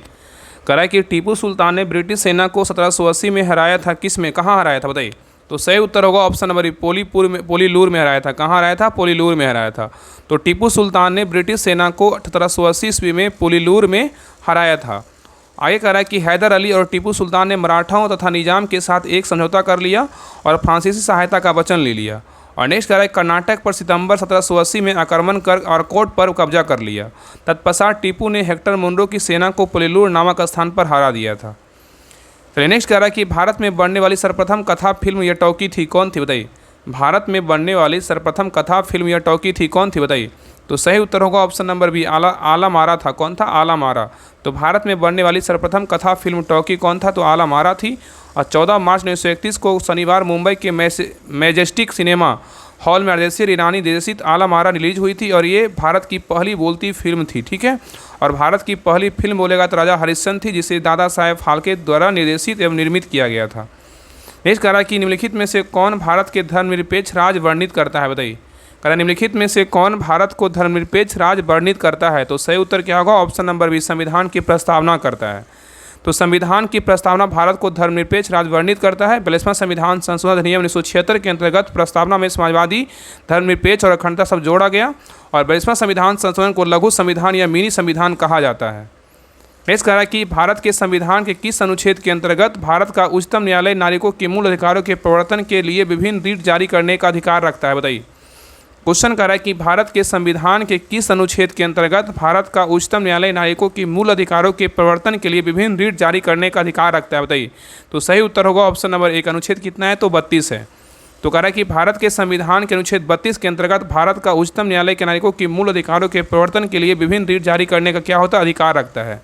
ठीक है, आगे कह रहा है कि भारतीय संविधान के भाग 3 द्वारा प्रदत्त मौलिक अधिकारों को परिवर्तित कराने के लिए अनुच्छेद 32 के तहत संवैधानिक उपचारों का अधिकार प्रदान किया गया है और इस अनुच्छेद के खंड 2 के तहत भारत के उच्चतम न्यायालय को मौलिक अधिकारों के प्रवर्तन के लिए विभिन्न रीट बंदी, प्रसीकरण, परमादेश, प्रतिषेध, अधिकार, परीक्षा, उत्प्रेषण निकालने की शक्ति है। अनुच्छेद 226 के तहत उच्च न्यायालयों को अपने राज्य क्षेत्र के संदर्भ में भाग 3 द्वारा प्रदत्त मौलिक अधिकारों के प्रवर्तन के लिए किसी अन्य प्रयोजन के लिए विभिन्न रीट निकालने का अधिकार है। देखिए क्वेश्चन 85 कह रहा है कि भारत का प्रधानमंत्री किसके प्रति जवाबदेह है, बताइए। भारत का प्रधानमंत्री किसके प्रति जवाबदेह है, बताइए। तो सही उत्तर होगा ऑप्शन नंबर सी, लोकसभा के प्रति क्या है? जवाबदेह है। तो भारतीय संविधान के अनुच्छेद 75 के 3 के तहत मंत्रिपरिषद सामूहिक रूप से लोकसभा के प्रति उत्तरदायी होती है। ठीक है, चूंकि मंत्रिपरिषद का प्रधान प्रधानमंत्री होता है अतः प्रधानमंत्री भी लोकसभा के प्रति क्या है? जवाबदेह है। चलिए आगे देखिए। नेक्स्ट है, देखिए मैथ का क्वेश्चन, इसको बना लीजिएगा 86 नंबर। आगे देखिए, चलिए आगे देखिए 87 नंबर भी देखिए मैथ का क्वेश्चन, इसको भी बना लीजिएगा। चलिए नेक्स्ट क्वेश्चन पे आइए। नेक्स्ट क्वेश्चन नंबर देखिए 88 भी मैथ का क्वेश्चन है। आगे नेक्स्ट क्वेश्चन पे आइए, आगे बढ़ते चलिए। ये भी देखिए रीजनिंग का क्वेश्चन है। इधर जो है ना सारा देखिए मैथ रीजनिंग का क्वेश्चन, देखिए ये भी मैथ का 90 नंबर मैथ का, देखिए 91 नंबर रीजनिंग का क्वेश्चन, इसको भी नाम बना लीजिएगा। आगे देखिए 92 भी मैथ का क्वेश्चन है। चलिए 92, आगे 92 हो गया। आगे देखिए 93 नंबर देखिए मैथ का क्वेश्चन है, 93 नंबर। आगे देखिए 94 देखिए जीके का क्वेश्चन, देखिए कह रहा है कि यदि एक दी हुई समयावधि में कीमतें और मौद्रिक आय दोनों दोगुनी हो जाए तो वास्तविक आय क्या होगी, बताइए। बहुत अच्छा क्वेश्चन है। कह रहा है यदि एक दी हुई समयावधि में कीमतें तथा मौद्रिक आय दोनों दोगुनी हो जाए तो वास्तविक आय क्या होगी। तो सही उत्तर होगा ऑप्शन नंबर सी, आप परिवर्तित रहेगी। क्या रहेगी, आप परिवर्तित रहेगी। तो यहाँ पे कह रहा है कि एक दी हुई समयावधि में कीमतें और मौद्रिक आय दोनों दोगुनी होने पर वास्तविक आय परिवर्तित रहेगी। तो क्योंकि बढ़ा दी हुई कीमतें बढ़ी हुई मौद्रिक आय को क्या प्रति संतुलित कर देगी, जिससे वास्तविक आय पर कोई प्रभाव नहीं पड़ेगा। फिर से देखिए यहाँ पे कह रहा है कि एक दी हुई समयावधि में कीमतें और मौद्रिक आय दोनों दोगुनी होने पर वास्तविक आय अपरिवर्तित रहेगी, क्योंकि बढ़ी हुई कीमतें बढ़ी हुई मौद्रिक आय को प्रति संतुलित कर देगी, जिससे वास्तविक आय पर क्या होगा, कोई प्रभाव नहीं पड़ेगा। आगे देखिए क्वेश्चन नंबर 95 कह रहा है कि स्वतंत्र भारत की प्रथम औद्योगिक नीति की घोषणा की गई थी कब, बताइए। स्वतंत्र भारत की प्रथम औद्योगिक नीति की घोषणा कब की गई थी। तो सही उत्तर होगा ऑप्शन नंबर बी, 1948 में किया गया था। तो स्वतंत्रता के पश्चात देश की प्रथम औद्योगिक नीति की घोषणा 6 अप्रैल 1948 को तत्कालीन उद्योग मंत्री डॉक्टर श्यामा प्रसाद मुखर्जी द्वारा की गई थी और इसी के द्वारा देश में मिश्रित एवं नीतियंत्रित अर्थव्यवस्था की नींव पड़ी थी। नेक्स्ट है, ऑपरेशन फ्लड का निम्न में से किससे संबंध है, बताइए। ऑपरेशन फ्लड का निम्न में से किससे संबंध है। तो सही उत्तर होगा ऑप्शन नंबर बी, दूध आपूर्ति से। किससे, दूध आपूर्ति से है। तो ऑपरेशन फ्लड का संबंध किससे, दूध आपूर्ति से संबंध है। श्वेत क्रांति गति तेज करने के उद्देश्य से ऑपरेशन फ्लड चलाया गया था, इसका संबंध दूध उत्पादन से है। इसकी शुरुआत 1970 में राष्ट्रीय डेयरी विकास बोर्ड ने की थी, जिसके सूत्रधार डॉक्टर वर्गीज कुरियन थे। और ऑपरेशन फ्लड के कारण ही भारत जो है ना विश्व दूध उत्पादन में क्या है, तो प्रथम स्थान पर है। नेक्स्ट है, कह रहा है कि भारत की सबसे बड़ी वाह नदी कौन सी, बताइए। भारत की सबसे बड़ी प्रवाह नदी, तो वाह नदी बोल सकते हैं, कौन सी, बताइए। तो सही उत्तर होगा ऑप्शन नंबर क्या है, तो सी, गंगा है। कौन सा है, तो गंगा है। तो कह रहा है कि भारत की सबसे बड़ी नदी बोलेगा तो गंगा है। और भारत की नदियों में की लंबाई इस प्रकार देखिए, गंगा नदी की लंबाई पूछेगा कितना, 2525 किलोमीटर है। गोदावरी नदी की लंबाई पूछेगा कितना, 1465 किलोमीटर है।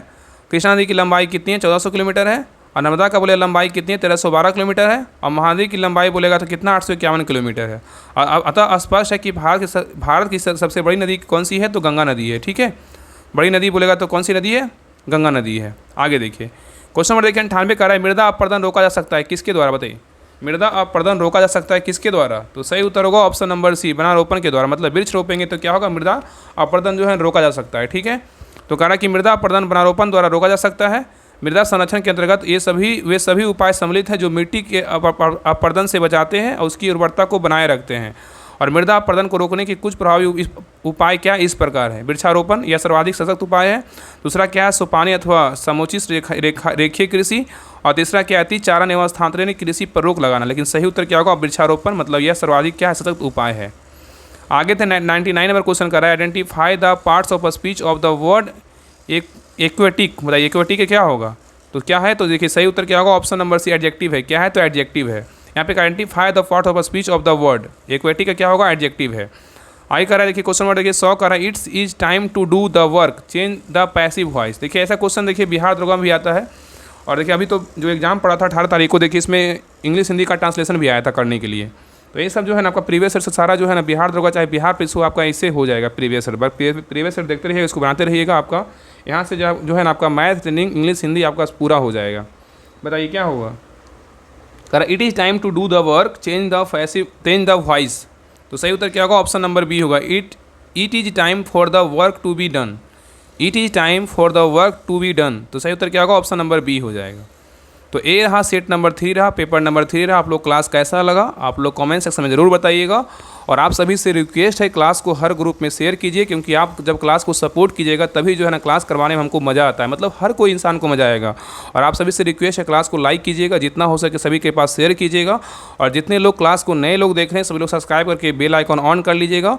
और इसका PDF के लिए सभी लोग टेलीग्राम चैनल ज्वाइन कर लीजिएगा। डिस्क्रिप्शन में लिंक दिया और लिंक पर क्लिक करके सभी लोग ज्वाइन कर लीजिएगा। ठीक है, और बाकी देखिए जिनको भी बिहार पुलिस का बैच ज्वाइन करना है आप आँख बंद करके जो है ना इस ग्रुप को ज्वाइन कीजिए, बिहार पुलिस होमवर्क सीरीज। देखिए इसमें जो है ना लूसेंट स्टार्ट है और देखिए NCERT स्टार्ट है। इस दोनों का देखिए होमवर्क चल रहा है। देखिए अब जल्द जो है ना लूसेंट ऑब्जेक्टिव स्टार्ट होगा और देखिए ये भी बुक करवाया जाएगा। और ये देखिए साथ में जो है ना ये दोनों बुक का जो है ना डायरेक्ट हम PDF डाल देंगे। इसको जो है ना करते चलिएगा। जो भी बिहार पुलिस में जुड़े हैं, जो देख रहे हैं क्लास को, जो लोग नहीं जुड़े हैं तो इस ग्रुप को जो है ना अगर आपको लगता है ना सच बता रहे हैं आप एक बार जुड़ के देखिए। अगर लगेगा ना कि हाँ नहीं, अगर लगेगा कि कुछ नहीं करवाया जा रहा है तो आप ना कभी जुड़िएगा ही। राहुल स्टडीज से कभी विश्वास ही नहीं कीजिएगा। सोचिए ना कि आपको आपसे सिर्फ जो है ना 99 रुपये ले जा रहा है। कितना, 99 रुपये ले जा रहा है। सोचिए कि अगर आपको एक बुक का अगर PDF आपको मिल जाएगा, अगर आप मान लीजिए 10 भी सेट मार लीजिएगा तो आपका 100 रुपये आपका ऐसे ही समाप्त हो जाएगा। तो सोचिए कि इसमें कितना मेहनत करवाया जाता है। एक बार विश्वास करके इस ग्रुप को जुड़िए, तब आपको पता चलेगा ना कि कितना इसमें मेहनत होता है। देखिए इस बुक का जो है ना, देखिए इसमें 56 प्रैक्टिस सेट था, हम आपको बता रहे हैं। देखिए आज ही का जो होमवर्क है, देखिए आज हम होमवर्क दिए हैं। देखिए इसमें जो है ना 56 जो था, इसमें 36 था प्रीवियस ईयर पेपर था, ठीक है। आप देखिए और क्या है, 20 क्या था, मॉडल प्रैक्टिस सेट है। और देखिए आज जो है 36 प्रीवियस ईयर पेपर देखिए समाप्त हो गया। मतलब 36 प्रीवियस प्रैक्टिस सेट देखिए अलग से हम लगाने के लिए देते थे, डेली पर डे एक प्रैक्टिस सेट। देखिए 36 प्रैक्टिस सेट हम करवा चुके हैं। और देखिए कल से क्या होगा, तो मॉडल प्रैक्टिस सेट इस बुक का स्टार्ट होगा। तो एक बुक देखिए आधा से ज़्यादा समाप्त हो गया है। बाकी तो प्रीवियस ईयर सारा हम करवा ही रहे हैं। इसमें देखिए कम से कम जो है ना 17-18 प्रैक्टिस सेट, मतलब 17-18 प्रीवियस ईयर पेपर हो चुका है। सोचिए, तो अगर आपको लगता है, सच में लगता है ना कि हमें ज्वाइन करना है, तो आप एक बार इसको ज्वाइन कीजिए। देखिए इसमें जितना भी होमवर्क मिलता है ना, आप उसको सारा कम्प्लीट कीजिए। जो भी प्रैक्टिस सेट इसमें करवाया जाता है उसको कम्प्लीट कीजिए। और इसमें देखिए प्लेटफॉर्म का जो है ना प्रैक्टिस सेट, जो प्लेटफॉर्म का प्रैक्टिस सेट है बिहार पुलिस का, वो भी करवाया जा रहा है। तो इस ग्रुप को ज्वाइन कीजिए, 99 रुपये फ़ी है। बाकी अगर कुछ प्रॉब्लम होता है तो आप इस नंबर पर कॉल करके जो है इंक्वायरी ले सकते हैं। देखिए नंबर क्या है, तो 7549392490, इस नंबर पे कॉल करके आप बात कर लीजिएगा। एक बार ज्वाइन कीजिए। अगर आपको सच में लगता है ना कि मेरा इसके पहले 21,391 में रिजल्ट नहीं हुआ, इस बार हमको हर हाल में रिजल्ट लेना है, तो इस ग्रुप को ज्वाइन कर लीजिए। बाकी आप जो जहाँ से पढ़ रहे हैं ना, वो क्लास करते रहिए, वो बुक पढ़ते रहिए, लेकिन इस ग्रुप में जितना भी होमवर्क मिलता है उसको कंप्लीट कीजिए। आपका सारा जो है ना अच्छे से, आपका 100% जो है ना पूरा सिलेबस कंप्लीट होगा और 100% जो है ना आपका रिजल्ट होगा। एक बार ज्वाइन कीजिए, आपको बहुत फ़ायदा करेगा। और बाकी जितने लोग हैं चैनल को सब्सक्राइब कर लीजिएगा और टेलीग्राम चैनल ज्वाइन कर लीजिएगा। वहाँ पे सारा डिटेल दिया हुआ है, बाकी नंबर दे दिए, नंबर पे आप कॉल कर लीजिएगा। बाकी सारा वहाँ पे आपको सब कुछ जानकारी मिल जाएगा, ठीक है। तो मिलते हैं नेक्स्ट क्लास में, तब तक के लिए जय हिंद, जय भारत।